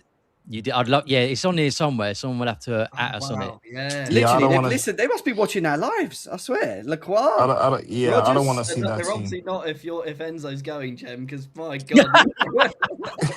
No, they've changed their mind on that one now. That's why they bought Emmy. It's a part of the deal. Telegraph football tweet. Okay, let's go. I mean, I ain't going anywhere right now, to be honest with everything going on. It just feels like Don't something's go going to anywhere. happen. Don't go anywhere. Don't go anywhere. Why you come fast? Where it coming fast? Tic tac, tic tac, tic tac. Telegraph. Anyone know Telegraph? Can anyone see the Telegraph tweet? No, I'm not following it. Mike's put it in the chat on Chelsea transfer. Look at the Photoshop. He's got no arms on Sanchez. Telegraph bomber. Move increasingly likely. Telegraph. What, You for guys- Sanchez going or Martinez coming in? I think Martinez is done. I keep saying it. I think it's done. It's done, boys. It's a very weird transfer. It's just come out of the blue. Do you know what I mean? It's like I sent you a DM, Jem. Yeah, please, because I can't find it like this. Otherwise, Ashraf's just done it for you, mate. Oh, have you slid in, you cheeky boy?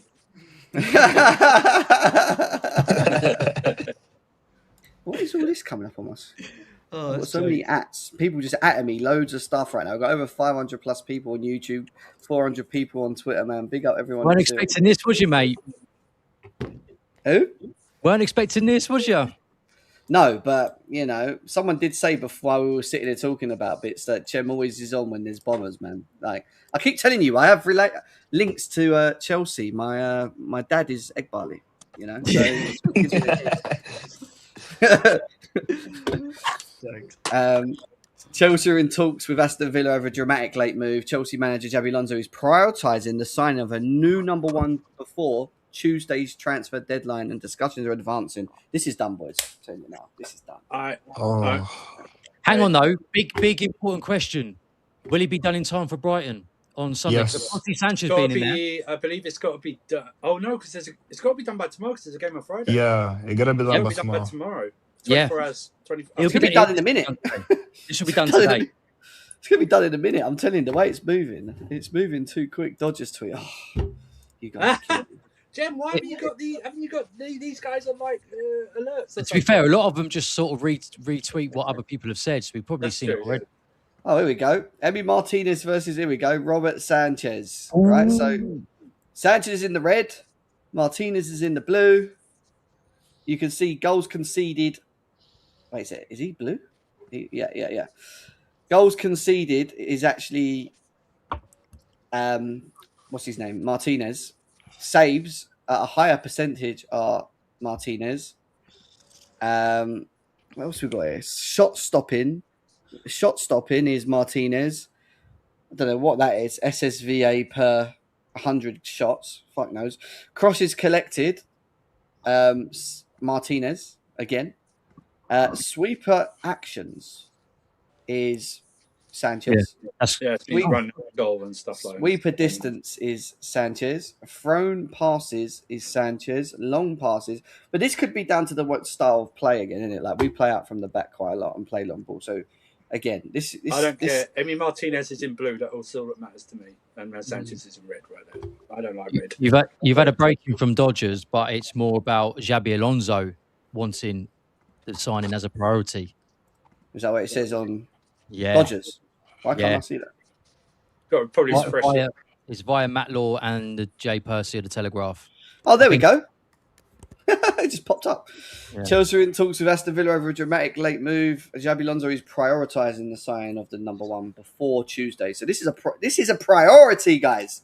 Wow. You know it says to me that it's probably going to get done because how long were we after Chavaria for?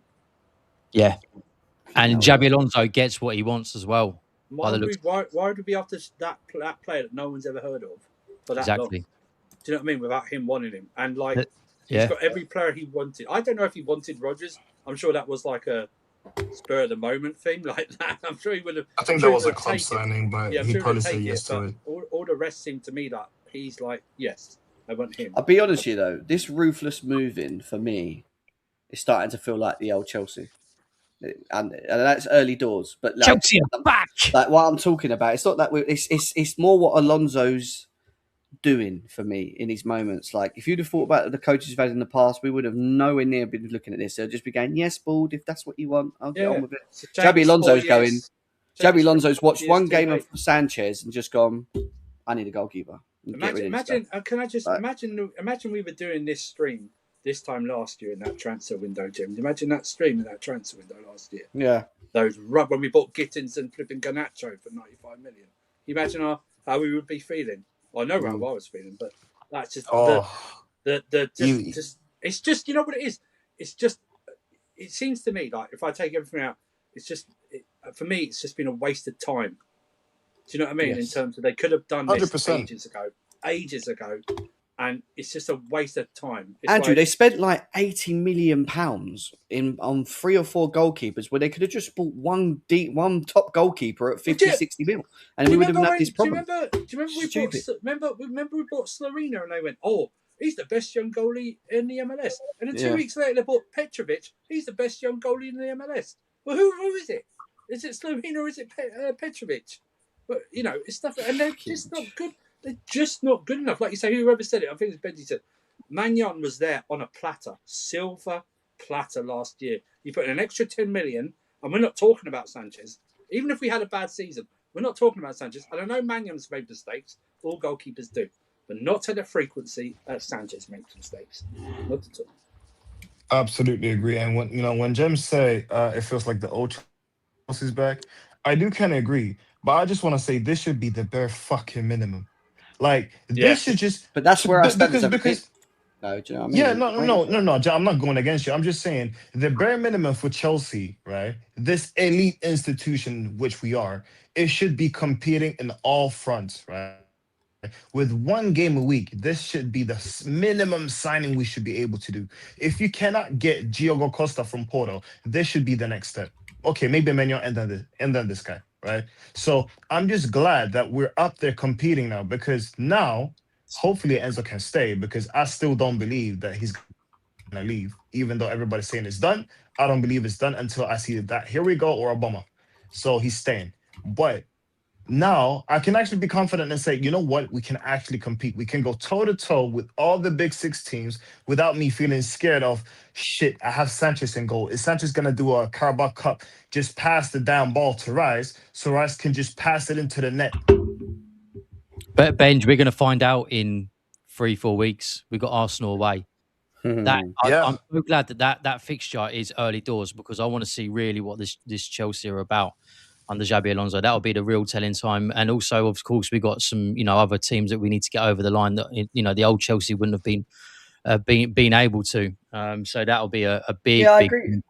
I agree with what Maz is saying. He's saying the old Chelsea ain't getting little broed by Man City, not getting food chain, not selling to direct rivals, not standing for this goalkeeper bullshit. That's old CFC. Yeah, well, part of it is and part of it ain't. So yeah, you're right. we just got 50 million for Delap for literally 1 goal in the Premier League. You don't think we're getting 140 for Enzo? That's just bonkers.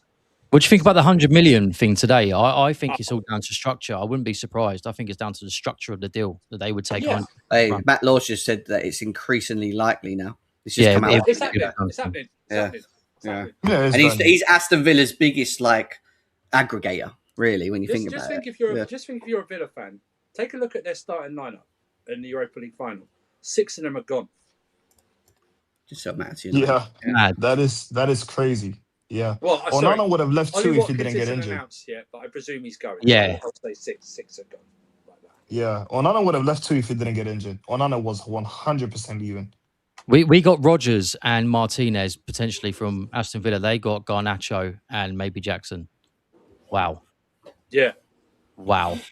And if you do that thing that all football fans do, add the deals together, we basically could have paid something like 15 million for Rodgers and Martinez. What's Pius saying? Is he saying anything different, bro, or is it exactly the same? His name is Jem. Put a G in there, my guy. It's not. It's because he's saying it. He's saying it in the Turkish way. That's why it's the exact same thing, bro. Big price, Tim. It's the same thing, Aaron. Same thing, bro. Yeah, same thing. So we will no longer be getting heart palpitations, because we were on the watch along on Monday, and I think Matt said it God, he's making me nervous. He makes me so nervous, like he always does. It's going to be different now. Patrick, man. I don't want to move, guys. I really don't. We've been on for an hour and 45 minutes. I just feel like 3 o'clock, 4 o'clock, something could happen. I really could feel it. And if not, then I think early this evening. I wouldn't be shocked if it's announced. I think there's going to be big movements in the next 24 hours. Yeah. Do you think we'll be able to get Sanchez? Do you think we'll be able to offload him, or do you think we'll keep him number 2 till January? Yeah, that's the problem. I keep saying, who's going to take him? But I don't doubt this club will find a place for him somewhere. They'll find someone to take him. Whether it's that's the thing. Yeah, I was just about to say alone. I don't think Sanchez don't have suitors. It's just that I'm pretty sure we want 20 million minimum for Sanchez. I think that's the issue. I think the price we asked for Sanchez, it's not the price other clubs want to play. In my opinion, if we sell Sanchez, he's going to be to either Prem or Italy. He's I not think it'd going be back to loan. Spain. Yeah, I think I it'd be think it should be the same as Jackson, because Jackson wanted to go somewhere who's going to be priority and number one as a striker option. Sanchez will be the same, hence why I think we'll Yeah. struggle. I reckon everyone- it'll be a loan. National Sanchez. League, here we go. Yeah, Stockport County, here we come. We should have bought a third club and just send him there on loan. That's what we should have done. See, I don't know if I want Pender's loan, but I'd rather Pender's. Nah. This is the problem. No, Like, I'm kind of stuck with this because I did say if Penders is here, he needs to play, and I do want him to develop by keep getting the minutes rather than sitting on the bench. But will he share I him think he with plays tomorrow, Martinez? right? I think he'll be playing Yeah. tomorrow. Yeah, Yeah. Yeah, so- Like if you have Martinez as your number one and he's 33, how realistically, how many years does he have left? I think Penders can just be a number two. If Sanchez was here, I was really promoting him to either start or just go on loan, just because Sanchez is 28. But if Sanchez is gonna get sold, I would prefer Penders staying because he can just learn so much. I don't think goalkeeping. In terms of goalkeeping, I don't think Penders can learn as much, but I think in terms of just mentality, how to think, right? How to just be stuck in for 90 minutes and just taking care about it. I think he can learn a lot from that sense. Someone that I usually talk to off here has just messaged me, and he always messages me news, and I just look at it and go, he got a message this morning saying Chelsea are 1,000% getting a goalkeeper, but forgot to send it to me. I would have known this morning, basically, that we were looking at a goalkeeper. Yeah, that one. Yeah. That one, that one. Yeah, literally that one. Yeah, Oh, I yeah. forgot. Yes, sir. I knew it was gonna. I knew it was that answer. I knew I was about to say it. I knew. I literally said to him, "Why did you?" I just texted him and say, "Why did you just send it to me now?" And you just like, He's got it in his drafts. He's going to show you his draft picture like that. fuck, for the time. yeah. Mike Chels, big up, bro. He says updated window rating. If this happens, good one. I mean, I've said 6 at this moment with Martinez coming in. Mine goes up to 6.5. 7. I'll go 7.5. I have to go. Wow, for that's 7. generous. Nah, wait, with no midfield, 7.5. The Enzo. No, For the positions we've upgraded in, yeah, absolutely. Yeah. I'm not talking about what we're lacking elsewhere. Oh, okay. Yeah, from that sense, yeah, I understand. Rogue says Me, 9.5. What the fuck, Rogue? What? Me, I'm always gonna grade in terms of how close am I to winning a title. For me right now it's 6.5. You add me midfield, yeah. I'm gonna push that shit up to 8. Wow. Stark transfer from last year's transfer window, I'll tell you that. Cool. Oh, Bipolar. I rated last year's transfer as a 2, and that was too high. That's being kind. Incredible how they kept their jobs, by the way, for that. I don't know how. Thank God, João Pedro paid off. Otherwise, that would have Yes. been. I still think it is. I'm going to take Pedro. Even with Pedro, I still think it's the worst transfer window this club has ever done. In terms of what we got in and what we spent and what we could have done. It's nearly as bad as the 15-16 window when all we signed was Pedro. And we signed like Matt Miazga and that left back who was on with our club for like 9 years, but always on loan. Baba Rahman. Which was the Baba Rahman. Quarter. 9 years he was at this club, Baba Rahman. 9 years. Mental. Baba Rahman, wow, yeah. So I've been told that it is done and that it's between 8 and 10 mil, and he's due in London today/tomorrow for his medical, and the plan is to have him for Sunday's game. So Well, can you ask him what he thinks is happening with Sanchez? So Yeah. because he messaged me. No, I'm joking. Oh, okay, sorry. No. Planning with Sanchez. That's the real important bit next, because that's the big one right there.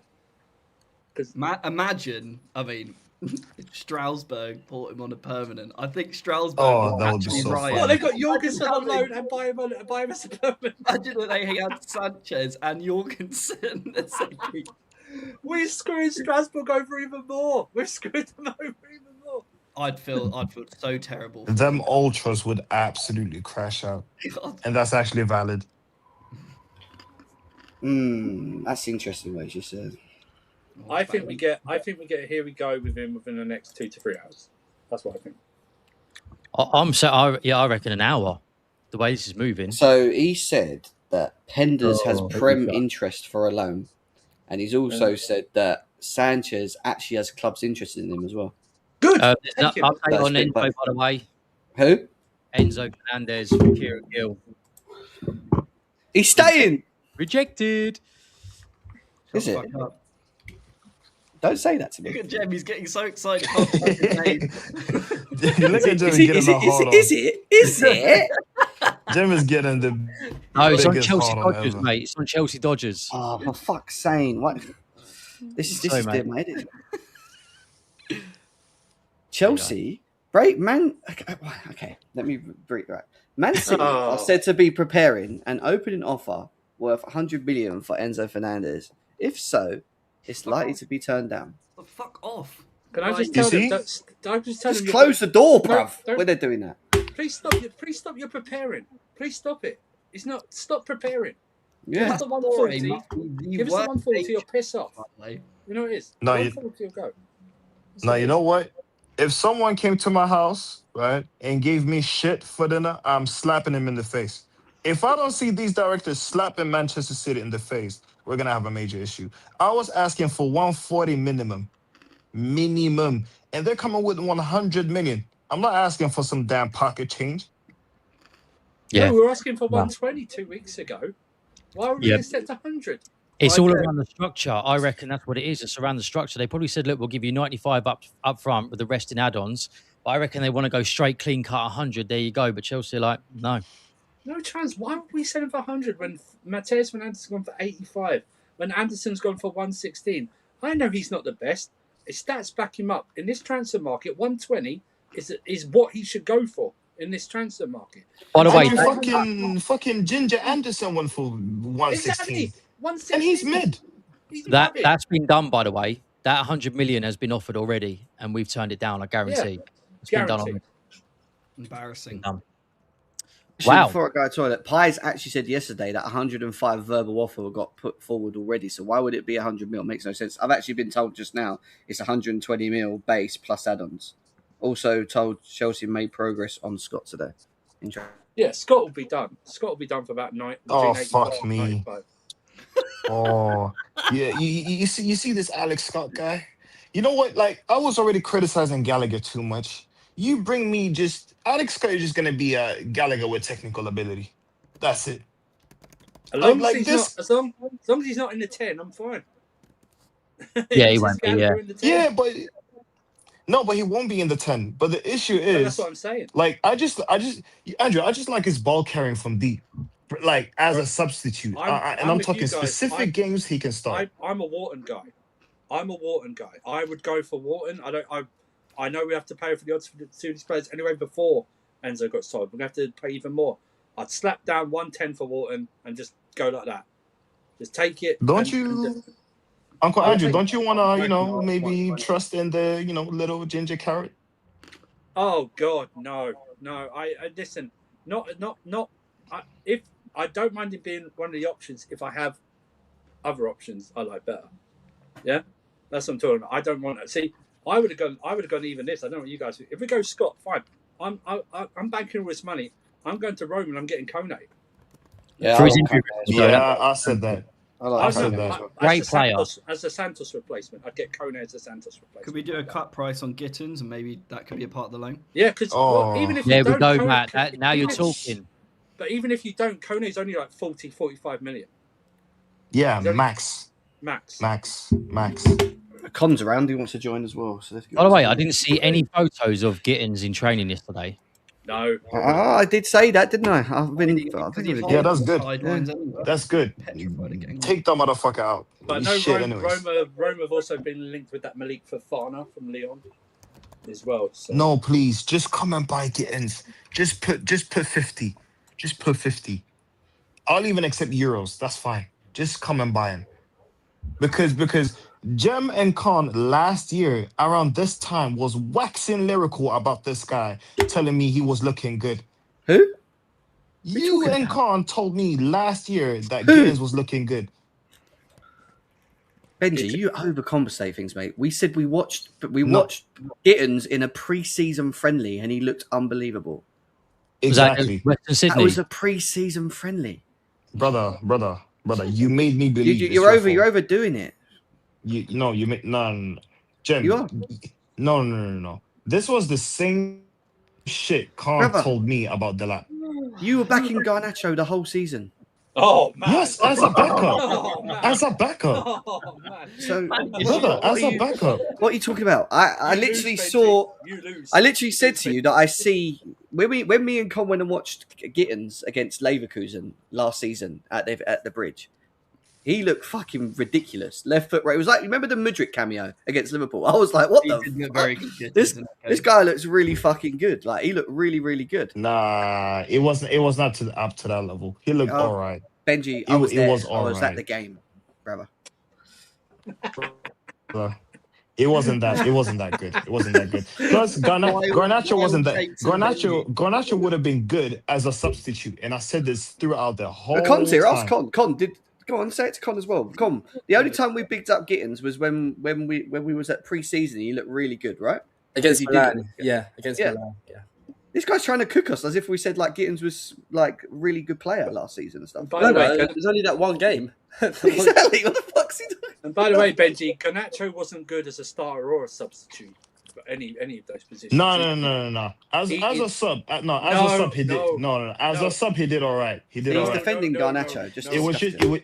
It was just as a starter when he was forced to start. It just irritated my head. It just irritated my head. But when we got him, Badiashile as well, Benji. Like, come on, Badiashile. Yeah. No. Benoit was good until that major injury happened. I'm not taking no slack for Benoit. I just believed in Benoit a little bit more extra, you know.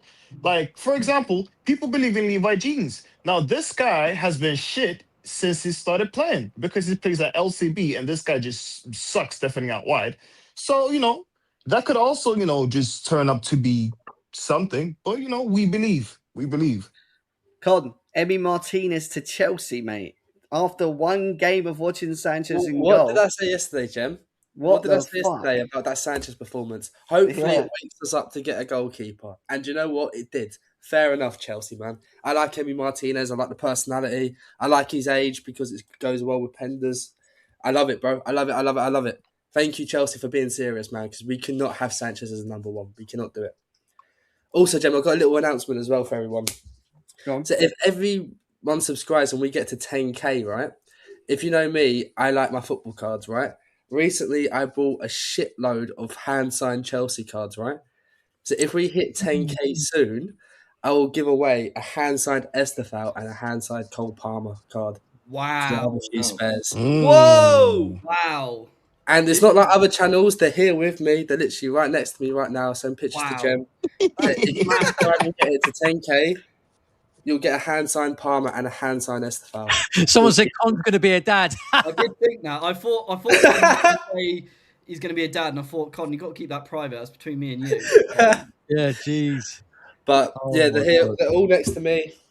Unfortunately, there's a nice Reece James there, but that's for me. But there will be a few given away if you do subscribe and get we've heard what Con said. We've got 500 people here. If you've not subscribed, we could literally hit it now. We need 500. We just need under 500 subscribers now. Just to get. Bearing in mind though, Con's post box only gets emptied once a year, so it might be a while. Well,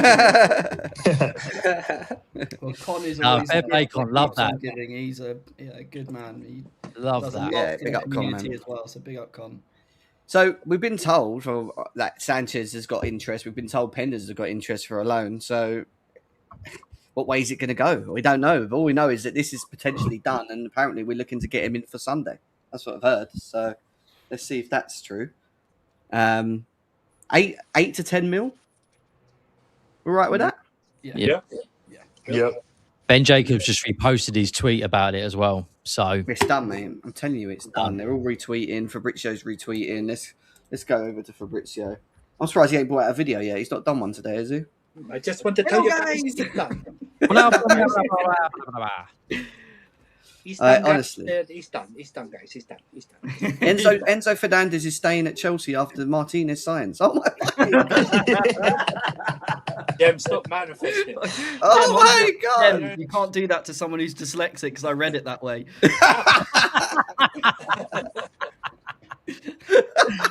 oh, Matt, love it. No, 8 to 10 million pounds is what I've been told. So we'll see if that's true. Bring it.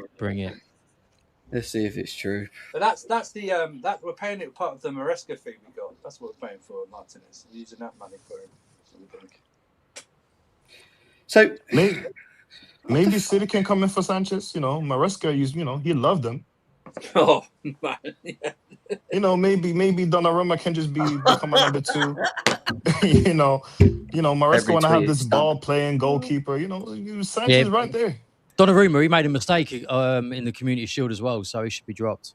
Yeah, exactly. Yeah. Use Sanchez as your box crash midfielder. That's what you should do.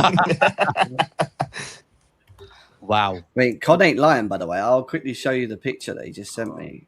This is not a lie. He's literally got him in his hands. He's showing people the pictures. What? He's not got a rum and coke in his hands. He's got the cards. Oh, there you go.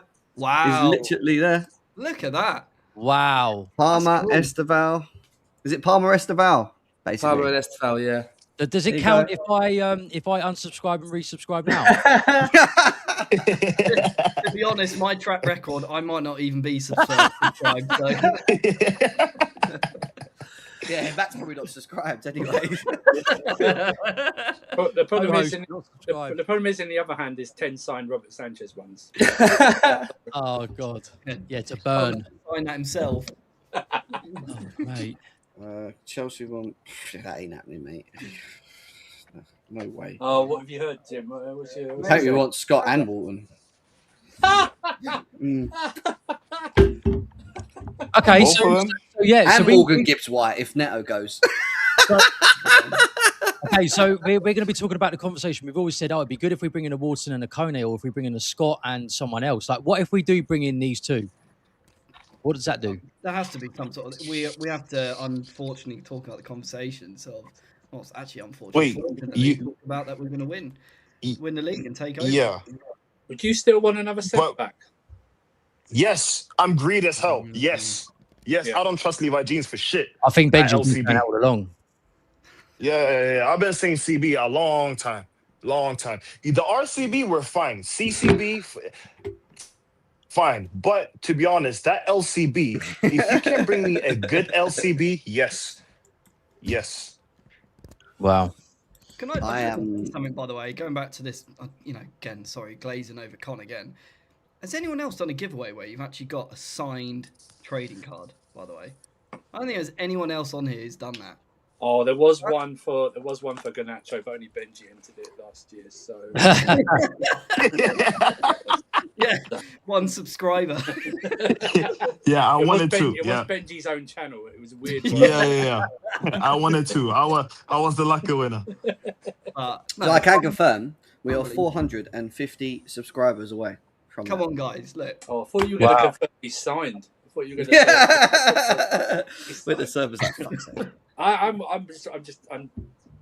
We got Garnacho out. I'm pleased. That was the lap's gone. 50 mil. The lap's gone. I didn't think it was going to happen, especially when they said 50 million. I'm like, yeah, in your dreams. And then Marinakis comes along, brilliant, like that. And now this. Yeah, big up Ange in the building as well. Big up Ange. Yes, Ange, what are you saying? Ange, I don't want to bring it down on a deeper note, but Ange lost someone very close to her yesterday, so thoughts with you. And this news will brighten up your day. That Sanchez will no longer be number one, Ange. So basically, the Scott scenario is 75 base, which goes up to 85 in easy add-ons, potentially 90. Is what we're hearing. With how crazy this market's about to go with all the fees, I mean, they turned down 64, didn't they? They turned down 64. Yeah. And they did. That's the only reported bid. Someone tried to say that we bid like 3 times or something like that. That some of the news people are doing it, but I think it might go like 80 base. And maybe like 10 add-ons or something like that. I heard the 190 minimum. Maybe. I just think with the amount of money we're going to get for Enzo, I just think that almost puts like a 15 million. Yeah, I agree. Just with it, so it's all relative anyway. So the same with Walton. Same with Walton. Brian, oh my goodness, Murillo. Yeah, that's what I was about to say. with the talks with Liam Delap, do you think that was maybe a conversation that was had as well? Yes, bro. I'll just call Uncle Chris, bro. The respect. I didn't even respect my eldest. Sorry, Uncle Chris. Yes, yes. I would take Murillo in a heartbeat. Yes, as a LCB, he's perfect with the pace, aggression. Oh, I would love that. I would love Murillo. Just signed a new 5-year deal, didn't they, in the summer? Which is obviously protecting their asset, right? Yeah. So they want what, north of 70? Ooh, there's no way we're getting Murillo. I'd be shocked. I don't think it is. There's no chance. Murillo and Lacroix. That was on my I swear that was on my team of the thing, wasn't it? Murillo, Sorry, let me change the conversation because I haven't really been on Twitter today. Yeah. Why is Kieran Gill saying that they're going to offer 100 mil for Enzo Fernandez, man? Well, Con, you was here yesterday with Pies and stuff. He categorically said that a verbal offer did come in for 105 mil. So why would they go 5 mil off it? Makes no sense. Yeah. Makes no sense. Yeah. Just want to gauge your reaction. The phone goes down, right? Let's go 5 mil less. If we're serious, Emmy is brought in as start. So with Emmy Martinez in goal, Con, I'll ask you first. Yeah. Does that put us higher in the league for you with him in goal? Yeah, you know, 100%. Where does that put that for you? What sort of signing is this for you, basically? It's a huge one, bro, because it's kind of like, do you know, Lacroix is like bringing experience in defence, right? Like he's bringing experience on the pitch. Like that's why I wasn't a fan of the Jordan Henderson one, because he won't be playing, right? But Martinez, he will. He's very vocal and he will give actual confidence to the backline as well. Because I think Sanchez doesn't help with that. I don't think the defenders trust him, bro. So that's always in the back of their mind. With Emmy behind them, communicating with them, you know what type of personality he is. I just think it's fantastic. I really do. I think he gives so much confidence to the back line, and you might see some better performances than you did against Fulham in that back line. I've got a funny story, Con. So our Premier League predictions, obviously I put Jordan Henderson as my signing of the season.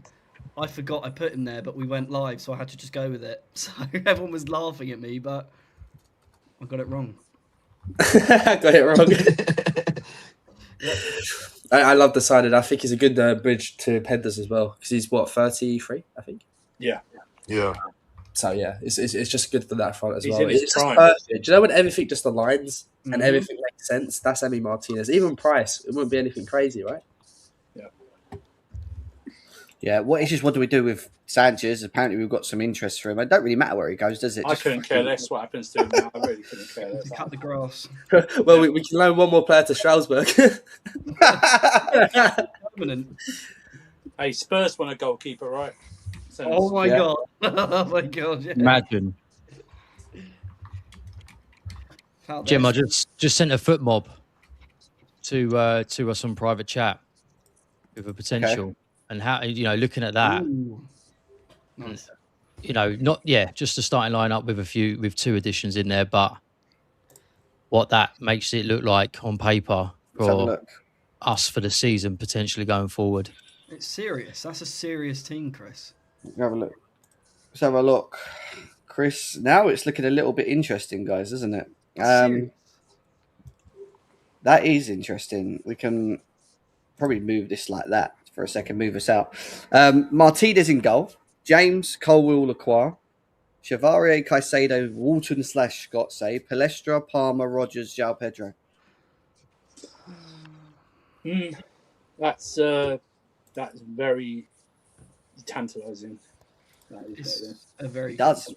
By the way, he does, GTDO, because I put it in there saying Graham Bailey. So fair play to him, Big up. Go on. Benji. This is a good team. No jokes. It's actually a very good team. Once a week as well. Yeah. Once a week as well. You know what? It's if you just sort out the bench, yeah, it's good. We're actually good. But yeah, because you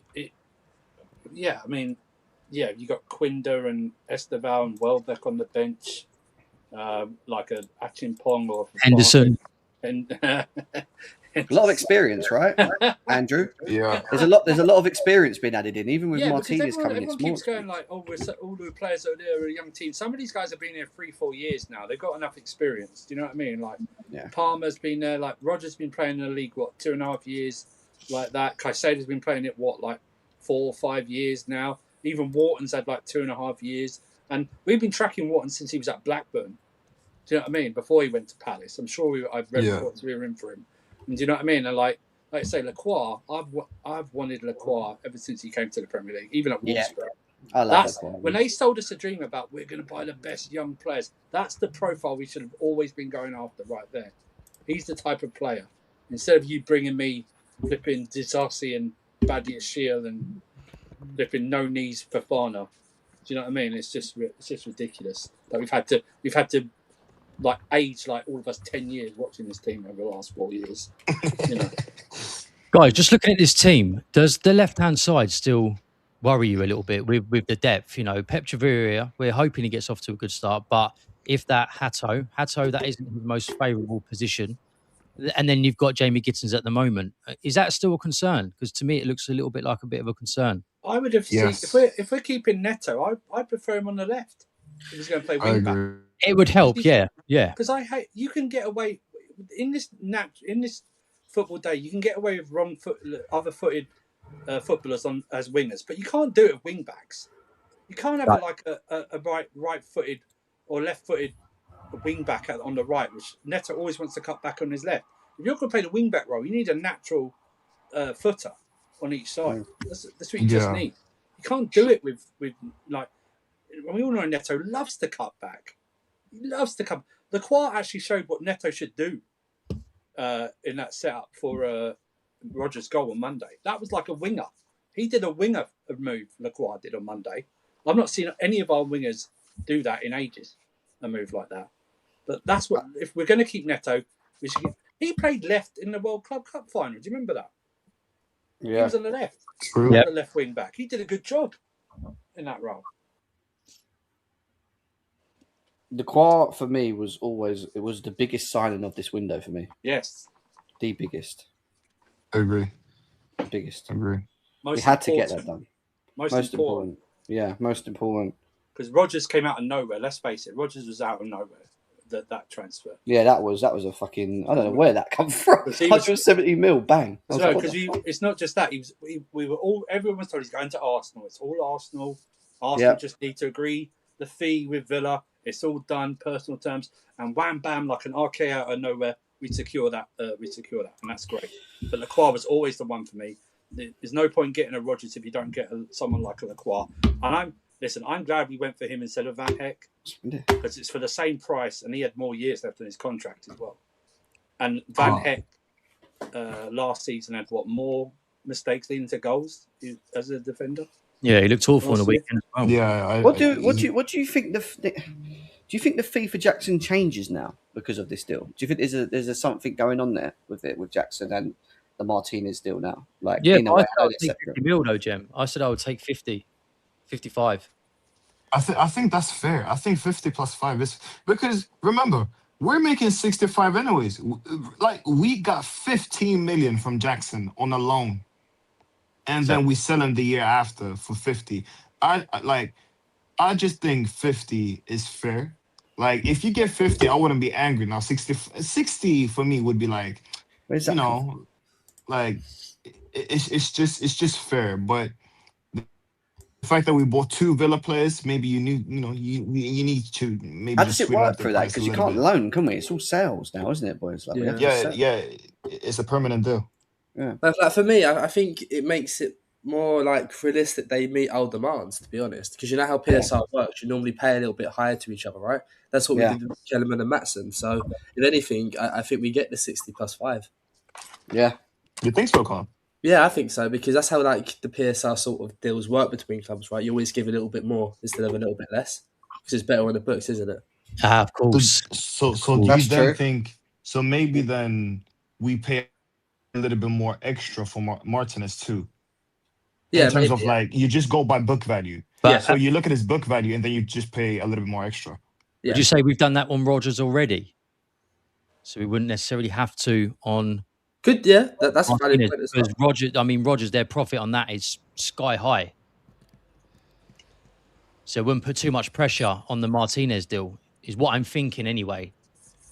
But I mean, 8 or 10 mil, who cares? It's going to be a great addition to the team going forward. Everything seems to have quietened down now, boys, since that massive bomber. So it feels like we can breathe a little bit now. Like we can just take a moment. Emi Martinez is coming through the door. So something interesting for you, Danny Welbeck. How much did you think he cost? 5. 7. They Five said mil. 5. Yeah, like 3 million. 4.3 mil apparently. Hey, Wow. there we go. Peanuts. Do we know what the Henderson one was? 3. Was that kept quiet as well? No, Henson was free, bro. He was. Oh, yeah, because they let him out of his... Yeah. Yeah. Okay. My Like, man, my player of the season. So we're not even going to be spending 15 million on 3 experienced players? Yep.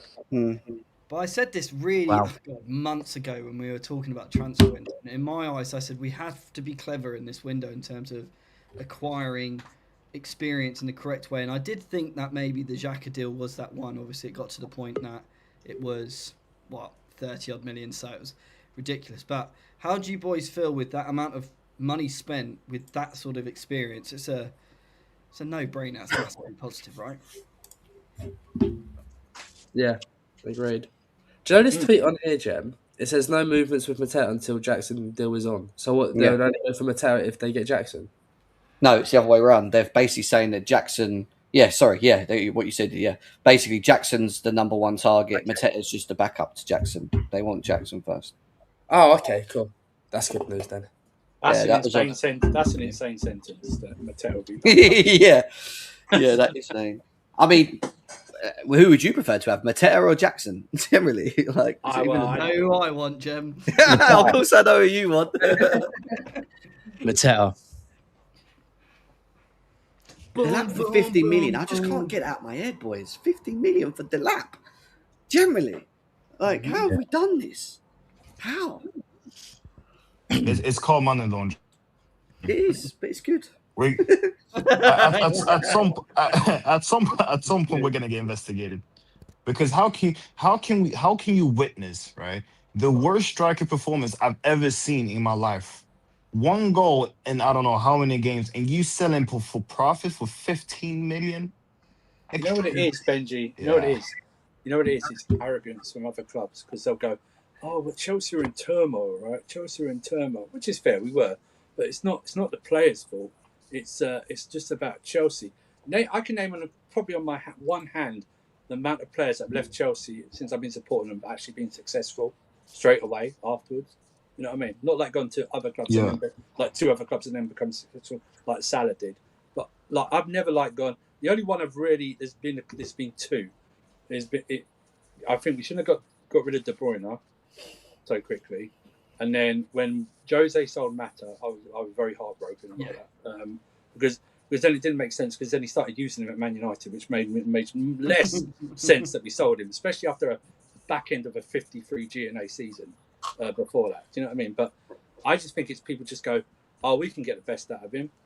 You know what I mean? And they probably think he's like a Chris Wood type. That's what they probably think he is. Like that generation Chris Wood. Chris Wood, that season a couple of years ago when he hit 20 goals was an aberration. You know, he's never going to do that again. Chelsea cannot win the league with Sanchez. It's impossible. Gary Neville. Yeah. I don't know if Emi Martinez is available or not, but someone like that needs to come in at Chelsea, because that will undermine everything they do. It's exactly what he said. Yeah. I bet that's what they said to Xabi Alonso after the interview on Sky. They went to him, listen, you're going to do, you can do bits this season, but that goalkeeper's rubbish. Did anyone just see Disassi pop up? Like, hello. Disassi, man. What's this, Chris? So have a quick look. Oh, it's only a deep dive into, CFC Daily deep dive into the goalkeeping position. I don't know whether there was anything there to. We know him though, don't we? I mean, we can bring it up, but we know what you get with Emi Martinez. A crucial time to rebuild, with calmness needing to be a factor. You can see why the manager Alonso would want a new goalkeeper. If you have a goalkeeper who carries a degree of nervousness, it can quickly spread across the pitch. This is what's been happening the last 2 years, 3 years. If we didn't have Lacroix in front of him on Monday, we probably would have been talking about 1 point or no points.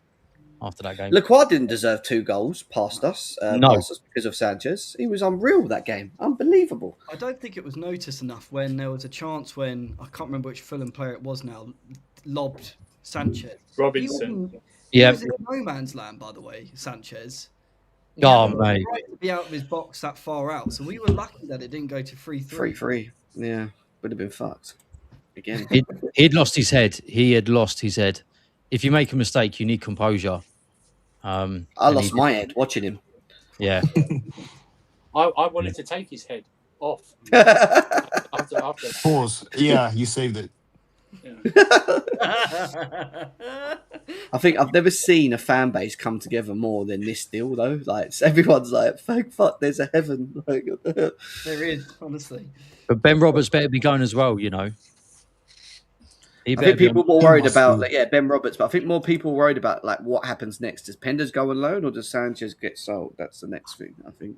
No, Xabi Alonso's a wise man. He'll make the right call. Sell it. Get rid of it. Sanchez has to go. Sanchez has to go. Right? Doesn't Sanchez have to go though? Because there's no way to keep. You can't keep him, man. Because you'll just like see his face. No doubt, Martinez will make a mistake this season. I know. Of course he will. And everyone will be going, "Oh my god, why did we get rid of Sanchez?" We told you, Sanchez. Shut up. You know, it's just honestly, get Sanchez gone. Take away his. We can't take away his shirt number now the season started. Oh, damn. Get him gone. Yeah, I mean, 90% sure Enzo's gone, apparently. I'm told the bid is over 100. 120 plus add-ons. 120 without add-ons. That's what this guy's saying. Enzo. We'll see. Time will tell. Hey guys, been mental at work. Have I missed anything? Yeah. Have you missed? No. The fact that I'm still sitting here 2 hours 22 minutes when we're usually done at an hour and a half, so it must you missed quite a bit, Howard. And I've got a feeling we might need to come back, which is why I'm like, should we have a break? Should we go and have a break? Yeah. Could be a busy one later on for sure. It feels like it's going to be, doesn't it? Either way, Jackson to Villa, Emi Martinez to Chelsea, Enzo Fernandez bid. Where the fuck is that? Is that coming? The fact that Xabi Alonso in his presser as well. Did you see the presser? 5 minutes it was, literally. The 2 journalists asked all the questions and then it ended. And one of them was, is Enzo Fernandez in the team tomorrow? Yes, he is. Can I answer a question about that press conference as well? I know there was a period of questions, well, it was probably one, that was about Sanchez and it was partly about Penders as well. I think it was about is Penders going to play tomorrow. But I don't know if anyone can just bring up the transcript of that question on Sanchez, because I can't quite remember what the question was about him, but it was definitely, I think, about have you had a chat with him? Yeah. Monday's game. I just wanted to, I mean, he's obviously going to do quite a PR answer, but it's just very funny how that question's obviously come about, and then literally that press conference finished, and then this news started firing out, wouldn't it, Jem? Yeah, I'm just trying to find it, actually. I've read it since, and I think there was something along the lines of the conversation wasn't about an individual in particular. It was more about talking to the team about what we can improve in certain areas and certain times of the pitch. So he didn't really give away that he's had a one-on-one conversation with Robert Sanchez regarding the howler that he had on Monday. Of course, he's going to protect him in the media. I think, as Jem got it there. Well, Mike Penders, it says here, he's in the squad. We will decide and give the team tomorrow to the players. I prefer they know first. Yeah. That's what he said. That's fair. And then he said about Enzo, he said, yes, Enzo, we expect he is involved versus Luton. He's training really well. He will be involved. We want to have the best team possible. Enzo has shown his qualities. We have to wait about a decision over future. That says, he's in the team because we don't have nothing's happening at the moment. Do you know what I mean? Yeah, basically. But if someone comes in tonight, then he won't be. We agree to that he won't be. He won't be in this squad. Or if we reject it, he might down tools. But then he talks about the squad, and it says, we assess the whole squad as a unit. In that squad, we want good balance in terms of quality, position, and personalities. We are aware of everything. We are prepared for whatever happens in the window. That's an interesting comment. And then he talks about Pedro Neto's future, and he says, we want to have the best possible squad, and let's see what happens. That's all he ever says. Yes, that's a non-committal no answer. That's like, well, I can't tell you because I don't know what's going to happen. He might go, he might stay. That's all that is. I think Neto, I've been saying this for a bit. Neto, for me, I wouldn't be shocked if he's gone. I'm not going to lie. I really won't. I didn't. Well, after how he was with that tracking back element, I mean, I understand that you argue on the pitch, it's intense. I get it, but at the same time, that's a bad look if you're shushing your captain. I'm telling you that for a fact. That's poor. I think shushed him. Yeah, do you not see? Yeah, didn't see the close up. I just saw James. Yeah, he kind of went like that and shushed him. He shushed. Yeah. Get rid, man. Get rid. He went like that to him. He went like with his finger. Get rid, man. Get rid. Wow. Doing that one. You can get stuffed. Yeah. Yeah. Well, do you know what? Let's tie it up, boys, because we're going to have to come back, and we're probably going to have a Sanchez leaving party at some point, hopefully, if they make the right decision as well. We're going to have an Enzo leaving party as well, but I won't be there because I've got to go out for something quite important on that. Yeah. But anyway, listen, enjoyed the live. Bombers continued to bomb. Looks like we've still got a midfielder to get rid of, a goalkeeper to come in, 1 or 2 goalkeepers to leave. Fuck, I don't even know what else we're doing at this point. There's just too much going on. We've still got outgoings, potentially Neto. What's going on with Gittins? Because I say this now, if Gittins does not start tomorrow against Luton, he's going. He's going for me. If you can't play against Luton, then what? He doesn't even get on as a sub. Yeah, that's what I'm saying. He doesn't get on as a sub, let alone start. You got Enzo who's leaving playing. How the fuck is Gittins not playing? No sense. This makes no sense. But listen, big up, guys. We've enjoyed this. We've still got 840 people combined here at this moment in time. Over 500 people on YouTube, 500 people on X. Big up, man. Appreciate you all. As always, make sure you give everyone a follow and put your notifications on because you know how Kings of the Bridge works. I don't know when we're going live. I don't determine it for this next couple of days. It's literally determined by the news. So keep an eye out. Who's on now? Let me send someone the people. Is Lewis on? Andrew, do you know? I didn't see anything pop up. He might. I don't know if he had anything planned, but he might do with the Martinez stuff. Apparently, he cussed you out, Jim. Who? Carefree Lewis. Why?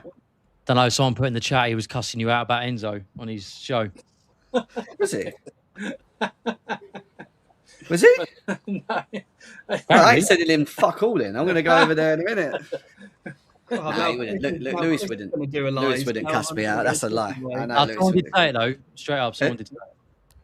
Chris is stirring the pot here, isn't he? No. If you're still in here, whoever said that, say it again. Say it again. I mean, it was probably like an hour ago now, so. Oh, okay. Well, the chat's been moving mad anyway. So, yeah, guys, we will. Yeah, no one's on. I can't see anyone anyway. See you all in a bit. Take care. Up the Chels and take care of yourselves.